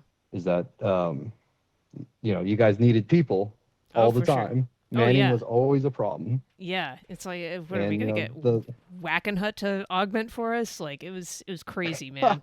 Just had no whacking hut. bodies. Yeah. Yep. Oh, those guys out there whacking hut. Yeah. But yeah, I felt like Maltar was like, oh yeah, we could definitely use more people, and uh, I kept bugging him like night after night, like, hey, have you talked to your chief? Have you talked to your first class? About getting someone in from Ort. And it was about a week later that he was like, yeah, I'm gonna got an interview with you with MA1 Wells, missed that dude, Yeah. Yeah. and Chief Connery, Okay. the harbor chief, and I was really excited. I was like, yeah, all right, and I'm thinking it's an interview. What kind of questions are they gonna ask me? And Right. then he's like, oh, just how comfortable you are with boats and stuff. Do I have any experience and stuff like that? And honestly, I don't have any experience driving boats or anything like that. Yeah. Yeah. But I came up with something because the next day or that day of the interview, I got pulled to the side by MA1 Wells, got introduced to them, Mhm. and they're asking me, have you ever been behind the wheel of a boat? How do you ever get seasick? Yeah. How do you swim well? Can you get second class swim qual if offered? And I was like, yes. I'm a good swimmer, which Yeah. at the time I thought I wasn't that good of a swimmer. Yeah, but you figure But I'll figure it out, you know. I'll get there. exactly, figure it out as I get there. I never driven a boat, but I came with the. I was on a boat before, but never got to drive it. But I said, sure, I drove it for like a little bit, just not in a serious manner. And I just sold it up that I've always wanted to drive boats, Yeah. There you and go. they took me in. That's awesome. Way to And make don't your get own me wrong, luck. I yeah, I mean, don't get me wrong, I wouldn't say absolutely, that's a strong word. I loved my time in harbor. Yeah. You know, uh, like being there the first time, meeting Ragsdale, Yeah. Ricketts, I think his name, another one, Palmer, Hmm. all the great people, and you yourself, like you're definitely one of the most memorable ones of my supervisors that made a great impression on me. Thank you. Thank you. No, thank you. Glad that Like glad there's some you're positivity that I brought to the table. I mean, yeah, a solid punch to the chest will definitely, remind me to remember the fucking answer next time. Oh, I've I've forgotten about that. During guard mount, you get a question. I mean, Yeah. full disclosure for the listeners, like they're wearing float coats, so they had sappy plates, and Yeah, then we had plates and cushioning, so it's just like yeah, nothing. It's just more like a shove, like, you idiot. yeah, and then like you'd punch it, so it would hurt the puncher way more because you're hitting a ballistic plate, and then yeah, you guys had padding next to your chest, and then you just like would go back into the wall, but you're wearing a helmet too. So like we just didn't care. We almost did it like even if you got a question right, just to kind of screw Yeah. around. But yeah, I'd Yeah. forgotten I about mean, that. yeah, Hilarious. even then, gas, gas, gas. And, if we got it wrong, gassed up. I remember the times when we were doing our own thing Hmm. during guard mount while everyone else was having their guard mount. Yeah, I yeah. would always think it'd be so awkward. Like, all right, guys, we're just going to toast on out of here because we're the cool kids. Yeah, yeah, we were on our own program, and I think they stopped liking that after a while. But Yeah, they definitely integrated us into the line and did gear inspections. And if we got answers wrong, everyone got gassed. And us being the redheaded stepchild, thinking we're hot shit. I mean, we were on the water, but when it comes to useless knowledge that we don't need to know when out on the water, it's like gas, gas, gas. yeah, yeah, yeah. It was guard mount. Oh man, glad I don't have to do You that know, crap anymore. you But know, I oh sorry, go on. no, no, you had something. Go for it. I was just remembering one story about a certain individual, and his name is Rambo. I believe you could probably fill the rest. Yes. Um, do you remember the incident on the pier when Penny locked himself in the porta john? Yeah, yeah. I do kind of remember that. Yeah. So, for the listeners out there, what happened on that day? It was a early morning, and I'm just going to call him Rambo. Was on a boat that was coming in to be relieved by a new crew. And as he was on one of the lines, about to toss it around one of the moorings to get tied up, he was yelling out loud, like, "Oh man, I really need to take a big shit right now," as loud as he could. And like as he was yelling that, I believe it was Bowman that was next to us, and Pena, and a few others. Mhm. And someone said to Pena, like, "Hey Pena, go up to the porta john and just go sit in there and lock it, because it's the only porta john on the pier for like Yes. a good, I don't know, mile or more." Yeah, yeah. Exactly. Yeah, Yeah, and it's I don't just all open and exposed, so there's like no hiding on that pier. no, no. You are subject to aerial surveillance, so Yep, or just some bystander in the tower just happened to be looking our way, or someone on the subs looking at us, standing watch, or just some construction worker. But what happened next was Penny ran up to the gangway to the porta john, jumped in there, locked it, and Rambo, being Rambo, um, tied up the boat, jumped off. Didn't help anyone else to like unload any of the stuff. no, Just of like kind of course not. jumped off, being Rambo. And it's just like, I understand you got to take a shit. So he runs up there, and he gets to the door, and I'm following behind, kind of listening. I believe you were in the harbor truck at the time. Oh, okay. waiting to go back up to the building, and was on the outside like shaking it. Oh, no, I said his name. I'll bleep it. I'll Rambo. bleep it. Don't worry about it. Rambo. Okay. Uh, Rambo came up to the poor John and was shaking. He's like, "Hey, I really need to use the poor John. I gotta take a shit." And Penny was in there like, "Hey, man, I'm taking a shit right now," in his way. Yeah, yeah. And Rambo's like, "No, man, really, I gotta take a shit right now." And Penny was like, "Hey, just give me a minute. I'm trying to take a shit." And Rambo, I guess, decided he had enough of it and started running down the pier towards the entrance onto the pier, Yeah. and made it halfway to the scaffolding. Oh And man. as I was turning around, thinking, "Oh, he's just gonna run all the way back up to the building to do his business," nah, nah, he gets to the scaffolding and he drops drawers right then and there for God and country to see what he's doing. Oh god. And I believe at the time, we were just all laughing, and you were like, what was going on?" And I pointed over to what's going on, and as he was, I believe, wiping his ass with his boxers that he ripped off, Yeah, yeah. he was pulling his pants off, and you're like, "What the fuck?" I don't exactly remember what you said, but you were just like the whole hand gesture and just like, "What the fuck, Rambo?" I do. Yeah, there's like so much stuff where it's like, scene missing, or like I don't think about it since like the moment it happened and people talk about it. I'm like, oh yeah. Oh yeah, I remember Yeah. that. And I believe that shit, that pile of shit stayed there for a good long time. No one touched it or picked Yeah, who's up or coming to clean anything. it up? Like, come on. Oh my god. The ride back in the harbor van was hilarious because Cox was like, "You nasty motherfucker. You better wash your dirty ass hands when we get back and don't fucking touch me." Yeah, yeah, exactly. Oh man. Yeah, your Navy career seems very flush with people shitting themselves. No. Oh my God. Yeah, right? That's the second instance I could think of so far of people around me shitting themselves. Jeez But Louise. yeah, Banger was a wild time. Good times and bad, but it Now, is what it is. And huh? like right about the time I was looking at leaving, they were talking about extending us, but I got out of Oh there after two yeah. years. Did you? How long did you end up spending there? So when did you leave Banger? What year? 2012. Ah, I got in a car accident in at the end of 2012 in December, if you remember. Were you there at December? No, no, I would have been in Bahrain at that point. Oh my god, yeah, that's right. Yeah. So in December of 2012, during the holiday rotations, when we were on such a strict schedule because the Manning, Right, right. um, I decided to try to take a day or two while it was our work schedule, the kind of 2 days that we have, just to get out and go snowboarding.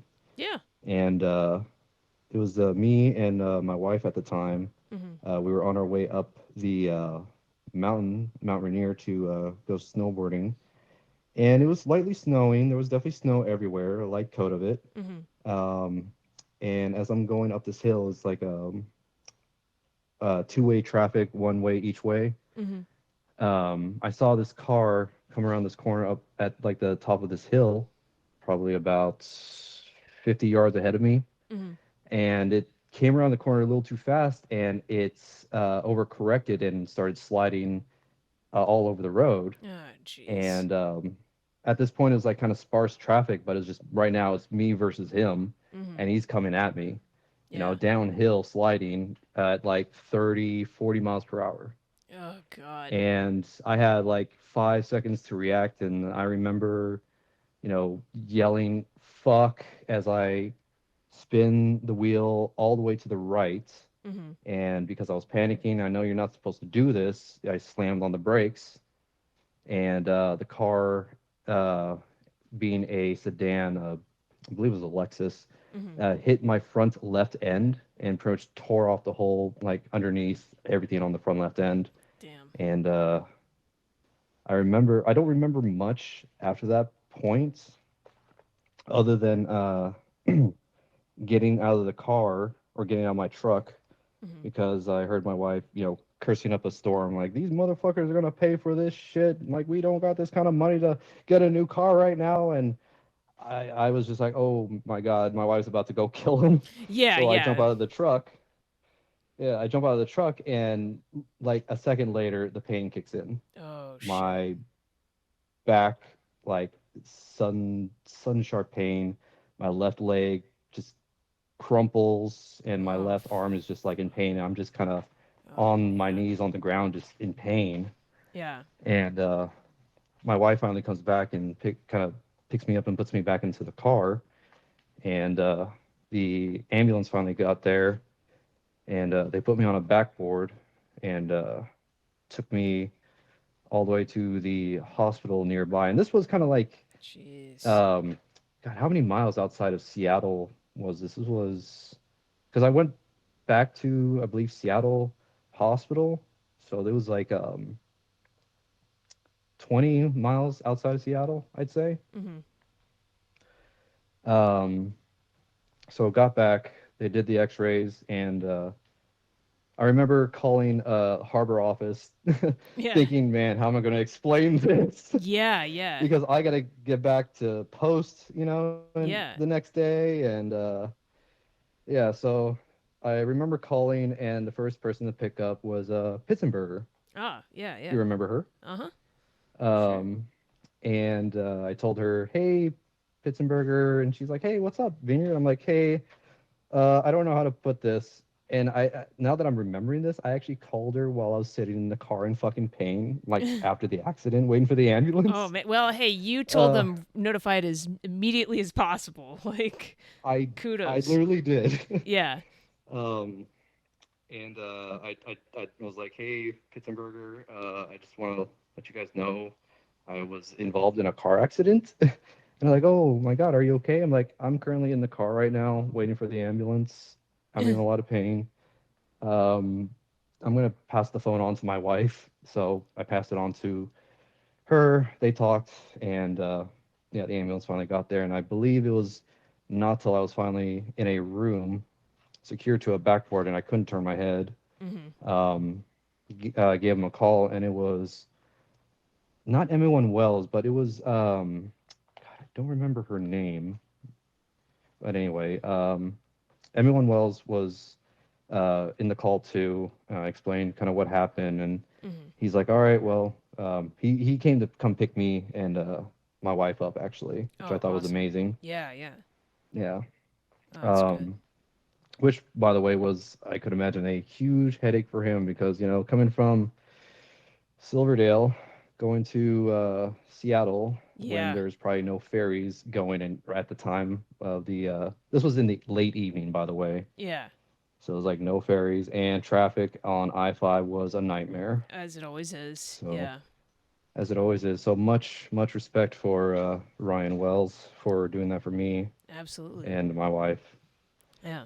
But yeah, I messed up my back in at the end of 2012 and got PRP down for pretty much a good long time. After that, I just wasn't driving boats on the watch bill anymore. Yeah. Lost my place to get into coxswain school for to get my level 2. Oh, yeah, yeah.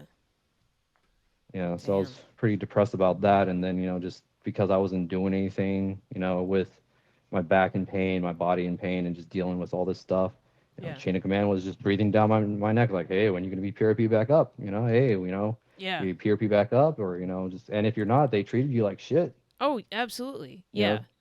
if you're PRP down, they treat you like you're fucking garbage, like you just or just a useless tool. Yeah. Yeah. It's yeah, they're And such shitbags to people. yeah, and it caused some mental problems. It expanded upon the mental problems that I was already going through, and Yeah. it permanently PRP down me actually, Wow. which Yeah. I'm actually pretty happy about because I'm happy not ever doing PRP again. Turning in my PRP card Yeah. was the happiest moment. One of the happiest moments of my life. It's just like, here you go. I don't need this anymore ever again. Yeah. Yeah. it's such a miserable command, miserable program. Like, and yeah, like when people are hurt, it's like, yo, they're hurt. It's not through any fault of their own. Like in your case, you got hit by someone. You know what? What crazy plan of egress are you supposed to come up with in 5 seconds? Which I think you're overestimating. That is probably a lot less time than that. That Yeah. you're gonna save yourself to keep standing watch. I mean, come on, it's ludicrous. And when people get hurt, they need to come up with a plan of, okay, this person's in all likelihood not coming back to this type of work. What can we do for them? Can we cut them new orders? What's the plan? But no, Hmm. they can't do that. Yeah. Well, I mean, they eventually did cut me new orders. They put me in charge of a PAD, or persons awaiting dispositions. That group of misfits. Yeah, So imagine trying to herd cats that don't want to be heard and that are angry and pissed.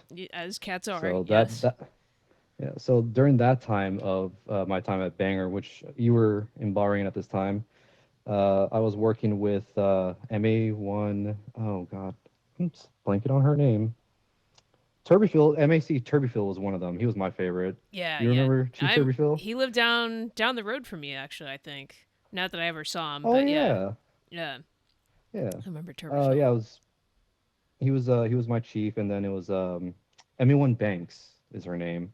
Okay. Um, she and I kind of, and MA2 Walsworth, MA2 Ochoa, great people, just going through bullshit of their life, because of medical reasons or, dispositions with the Navy and, law and stuff.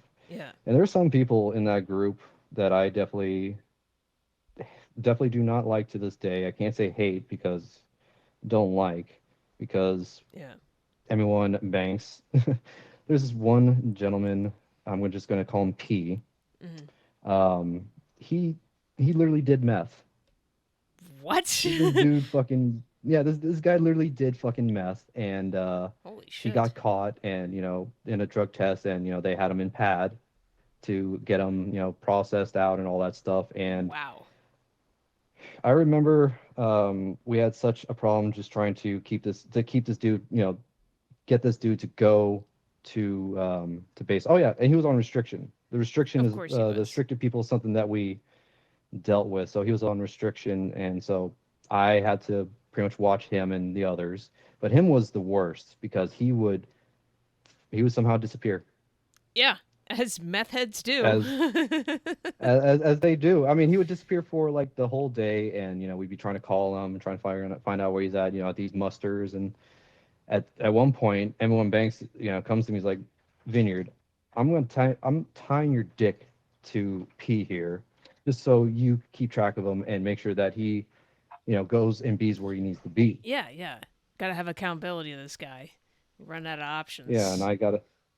I got assigned to him, and there were times where, you know, I had to call Chief Turbyfield and MA1 Banks and just let them know what's going on because on restriction you're not supposed to leave the base Right. unless for specific reasons like legal or family matters. Hmm. Um, and you can't drive. That's another thing.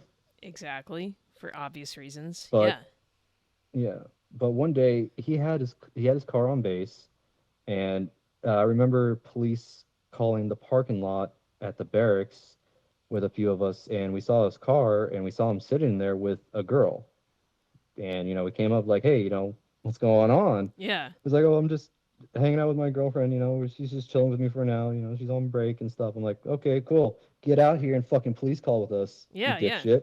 Yeah, exactly. And he's like, okay, okay, and he does, and 10, 20 minutes later, I lose track of him and he disappears. And I'm like, okay, he's probably going back to the car. No, he's not back at the car, but the girl's still sitting in there. She's probably wondering, like, what's happening? What's going on? I Jeez. don't I don't know, but I figured she's been sitting there for a few hours Probably. alone. Yeah, yeah. Good lord. But it was like around lunchtime that I got into my car, and I believe it was Chief Turbyfield asked me to kind of just keep an eye on P and follow him I wouldn't Right. say follow him, but just make sure he doesn't do anything that he's not supposed to do because you're on restriction. Stay Yeah. on base, stay in the area. Yeah. This motherfucker gets in his car and drives right off the base. So I'm following him, and I'm literally on the phone with Chief Turbyfield, like, hey Chief, it's me, ME3 Vineyard. So Pete is in his car, drove off base, and we're currently over in Bremerton in like the sketch area Oh my in front of this god. house. A trap And house, he's like, probably. Yeah. I don't know. Uh and he's like, is it this address? And I'm like, yeah. He's like, oh, it's his house. I'm like, well, he's out here. What do you want me to do? He's like, all right, just come on back. We got more evidence on him, and we'll just ding him some more then until he's completely restricted. Yeah. Yeah. Restriction only works when like Or I people think it's the they're restricted. trying to get him to. Yeah. Sorry, I was going to say I think they try to get him to go to Fort Lewis and stay in the cell down there. Oh, yeah, yeah, restriction only works if like the person being restricted is cooperative. Like otherwise it's like you're in jail, like honor system, like it's the dumbest punishment ever. It's so It stupid. it is the dumbest thing. But once I oh, by the way, that dude got arrested by the base MAs Ah, fantastic. once he got back. Yeah. So once Wow. he got back, I was telling I was keeping contact with Chief Turbeville and everyone Banks, and they're like, all right, well, this motherfucker is definitely crossing lines, definitely disobeying orders, you know, tell us where he's at and when he gets back. So when he came back, gave him a call, and it was in front. You know that circle at the barracks where they used to have that stupid wreck in the middle of it? Yeah, yeah. Yeah. So the MAs pull up there as is walking towards me, and I'm like, P, fuck. It's all right. I As I P is got a walking towards timestamp. I'm me, bleeping this. okay. As P is walking towards me, MA1 Banks is next to me, and we're both kind of waiting for this moment. Mhm. We were kind of smiling behind our you know neutral faces, like, oh, this guy's about to go. He's not going to be our problem anymore. Yeah. The MAs come up behind Finally. him, and we're like, that's him. And got him detained, put him in the car, and handled that whole business. And I Wow. think the NCIS investigators came to talk to me and asked me if I wanted to be put under witness protection. Did you say what did you say? I guess I shouldn't laugh before I know the answer. No, no, you're right. It's just in my head. I'm like, I'm good. I appreciate it, but I wouldn't say witness protection, but under some kind of protective kind of thing where he won't come after me for any kind of stuff. Yeah, Witness yeah. protection was kind of just blown out of proportion. My bad. Okay, okay. Yeah. No, But same sort of. but Wow. but yeah, I'm just glad to have finally got him out of my hair. M1 Banks and MA2 Ochoa. We were just glad to finally got rid of him. For sure, man. For sure. What a pain in the ass. Ugh. Yep. Yeah. But after Pat, I know we were going to get to orders, and I keep rambling on about these other different things. Oh, that's all But right. when I got my orders, I got to talk to the detailer Mhm. for the MA3 or MA2 rate, and was trying to talk to him, get an idea of like where's the possibility of where I could go. Can I put in choices? And they're like, no, you can't really put in choices. Kind of needs of the Navy. Yeah. Yeah. And I'm like, okay, well, here's the suggestions of some places that I see that may come up open in the future because I did my research and saw, what's coming up, what's possible, and hope that maybe I might be able to strike something. And one week or one day, I did. I get a call from my MA1 saying, hey, your orders came in. And I'm like, all right, awesome. Come into the office, get on the email, and it's to San Diego. Not too shabby. Yeah, I was more than excited. I was stoked, Yeah. thinking I'm going back to California, get to have some in and out again, get to, Hell yeah, man. be that beach, that nice weather and stuff, Yeah. and actually doing law enforcement because that's what I joined the Navy to do. Yep. Yep. Um, yep. And then I believe it was about, man, before I get to that, I spent like a good week, my wife and I at the time, searching and doing research on apartments, and Yeah. places like that, figuring out budgets. We're getting so excited, and then a week later, I get a call back from my MA1 saying, "Hey, uh, your orders got cannexed. Ah, shit. You got orders to NAS Corpus Christi. Congratulations." Well, Corpus Christi ain't bad, but it ain't San Diego. I Ah, you Ain't bad is disagree. definitely an understatement. A major understatement. I mean, going from Prp, where you've got the bullshit from the command, and just the other stuff that's going on, to a place that's poorly funded, Ah, can't take itself too seriously, and it's literally the contractor to sailor or marine or soldier ratio is like 10 to 1 or even 20 to 1. wow. Why so It high? was not just. It's because they also had the CCAD, which is the Corpus Christi, the Army depot, where they do maintenance on the Army's helicopters, from Blackhawks Uh, to Hueys to oh, Chinooks and okay. Apaches. So yeah, Yeah, they do a lot of their maintenance stuff down there, and a lot of they also work on Marine One down there too, in a yeah. special room. Okay. Yep. Wow.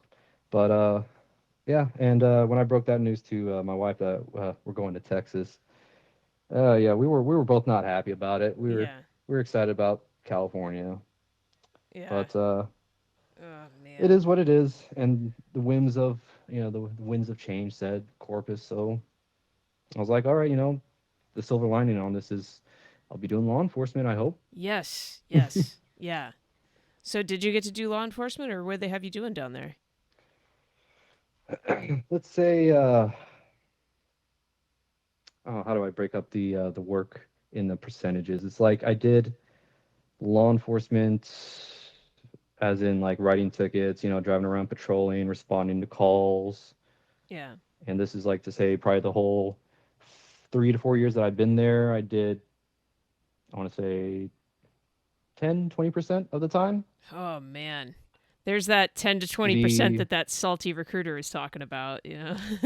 Yeah, yeah, and then the I would say probably about six, probably one, two, three, about 40 to 50%. No, that's too, I would say 40% of it is gate standing. Ah, yeah. Damn it. Definitely a large portion of it is a large portion of any law enforcement at any command is gate standing.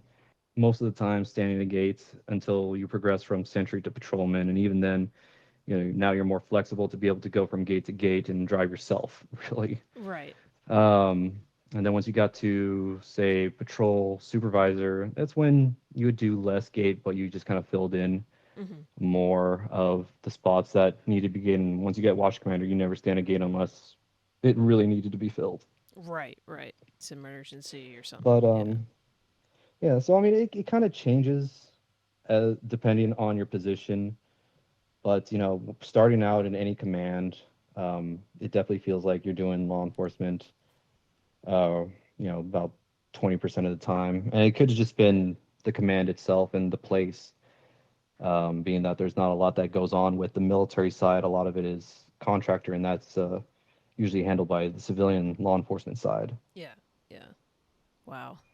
But it was both good and bad times. Same in Corpus Christi, Texas. Sure, sure. So, you said you spent like 3 to 4 years down there? Or was Yep, longer? Okay. Okay. about 3 to 4 years in Corpus. So, as your time is winding down there, I mean, did you have thoughts of maybe reenlisting? Maybe you could get orders to San Diego. You're like, no, I've got the experience I want. Whatever it was I wanted to get out of the Navy. Now I just want to get out of the Navy.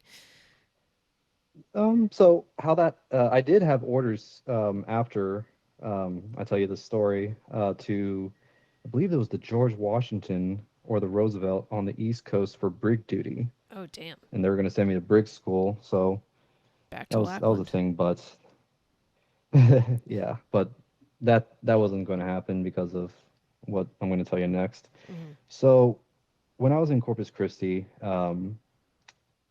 it was hard to feel like I was doing law enforcement, doing the dream of helping people, Right. responding to calls of, domestic violence, breaking up fights, or, just patrolling out and about and just making the community feel safe. Yes. You know, Yeah. when I was there, I experienced gate standing, people expecting a salute. Yeah. Patrols is mostly just sitting in a spot and just, you know, watching for speed. When, people drive 5 miles over the speed limit, light them up, Yeah. or, Yeah. just dumb stuff. I felt like I wasn't helping people. I definitely felt like I was more, I guess, being an obstacle for people to just, get on with their miserable lives that they already have. Right. Right. And Yeah. it kind of really changed my view about law enforcement, because I believe during the time it was during some political unrest with George Floyd, and with the ACAB and all that stuff that's going on. So Yeah. being my ex-wife at the time, being very I wouldn't say like just being a leftist kind of person, but very open-minded and, Right. aware of just everything that's going on in our world, kind of opened my eyes to a lot of the things that are just wrong in this world. And kind of, I guess that would be the first crack in my the brainwashing that the Navy did on me. Yeah. Yeah. And that's kind of when I realized that, I joined the military to be a cop because I wanted to do the opposite of my dad. He's been to prison, been to jail, not Oh a wow. great person, but, still, I wanted to do the complete opposite of him. Yeah. And at this time, I felt like I achieved that. And now it's not what I wanted to do anymore, Yeah. Yeah. So I had a change of heart with the career change, and thought about trying to change rates to like IT, IS, Yeah. CT, something along those lines. But I was going through my own mental struggles with it, with the work, with my failing marriage. At the time, I got divorced in Mm. Yeah. 2016, because we were both kind of had different ideas in life Mm. about where we wanted to go. Yeah. They were having they were questioning their own sexuality, and wasn't sure if they wanted to be still a woman, and Oh. wanted Okay. to transition to something else. And I absolutely would support them on that, and wish them the best. But it definitely damaged me in my head, because my dream was to have this family, not with a Right. kid, but we had a couple of puppies, Yeah. and had a stable career with the Navy and all that. But things Yeah. kind of fell apart, and had a few mental breakdowns at in Corpus, to where I had to have my gun taken away a few times. Oh my God. Yeah. I mean, that's a lot to go through. And it's not like, the whatever schedule you're working, 3-2-2-3 or a 9 to 5 or whatever it is, like is going to give you the time and the space to go through something, to process something that major that's going on in your personal life. Um, Yeah, my God. I'm so sorry. I yeah, didn't know and the no, circumstances. no, it's all good. No, it's okay. I mean, that's kind of what it was a one of those defining moments of my life, because it kind of made me realize that I've been doing a lot of things for other people, Hmm. not really thinking much about, what do I want? What do I want to do? Yeah. And, it because I've had my gun taken away so many times, and because I was going through mental stuff, the Navy um, medically retired me in 2017. Okay. Wow. So, Wow. which I'm very happy about, by the way. Like, Hmm. I'm got 80% on my rating. I need to talk to him about upping that rating, because that car accident has definitely messed up my back. Because still today, like a few days ago, just trying to do tires on my car, Yeah. like I pinched something in that same spot where I felt that pain years ago, Oh and man. it's still bugging me today. Yeah. Oh But man. yeah, I'm sorry if I'm No, taking that's up all too much right, time man. with Yeah, some. I want to hope I'm giving you space to tell the story because I mean it's a ton. Like I said kicking off. I mean there's a ton of stuff that I don't know, like you know where No, you came I from, understand, what you were all about coming into the Navy, and then a lot of what's and been going on since. I didn't I know. appreciate the opportunity for this. I really do. And just, being able to talk to you again, Yeah, just man. someone to kind of just listen to, and and just kind of hear kind of what I've been through, Yeah, and yeah, which is not all bad either. There's definitely a lot of good stuff. for Um, sure.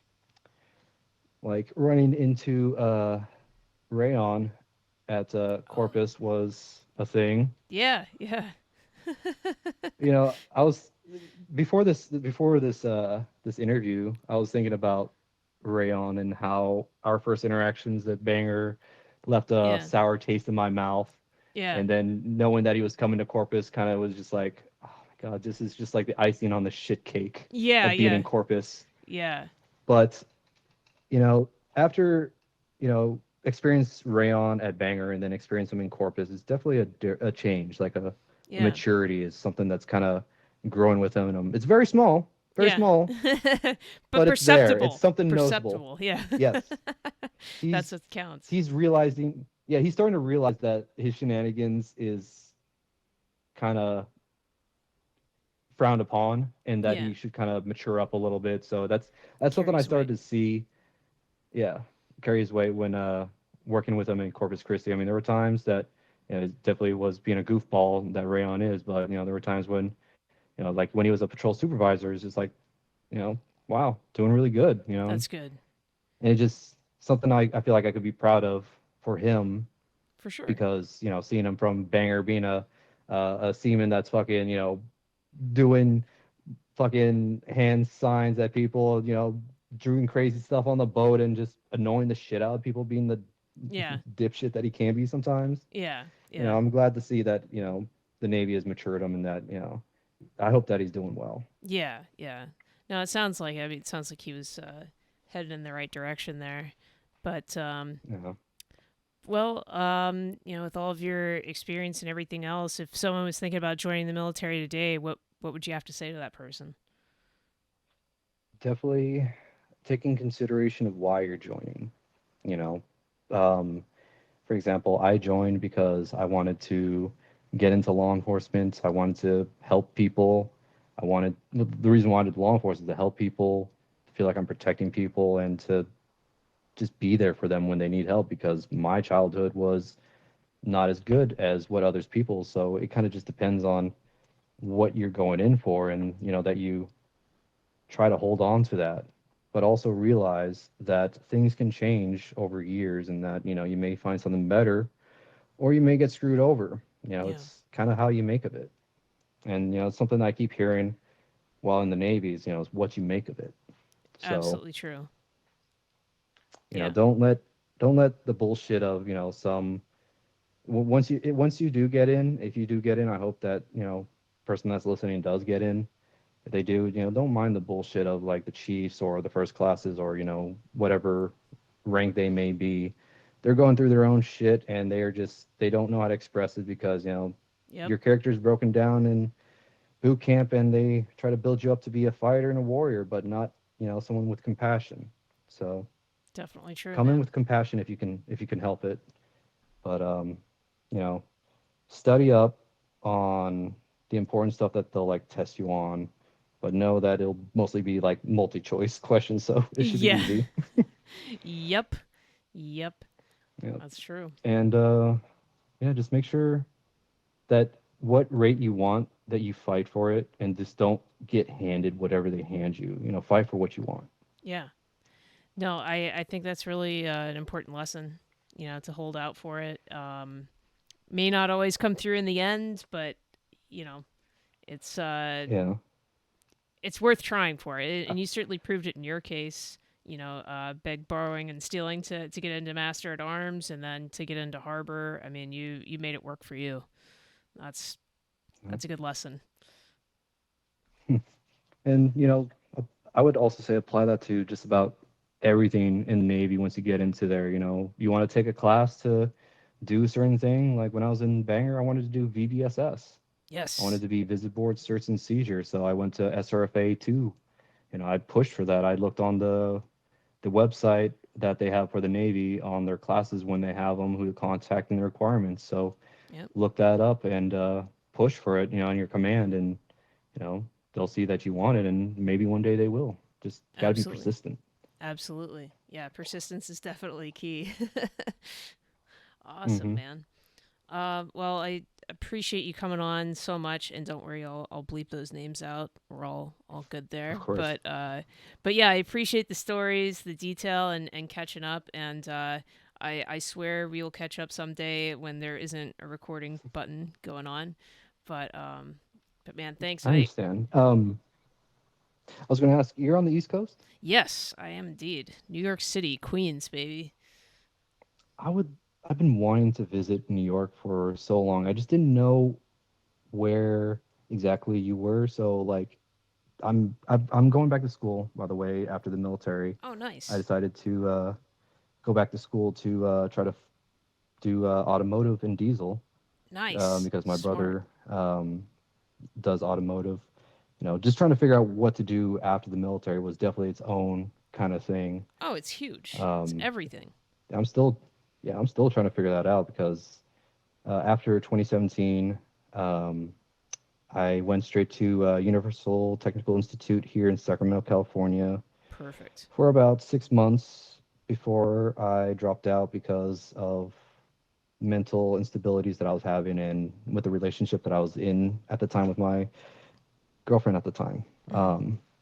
Yeah. But at that time, I realized that automotive was not my thing because of my broken back and my body. Because lifting Oh yeah. heavy diesel things is not a thing for me. So Yeah, it might be good in theory and I practicality.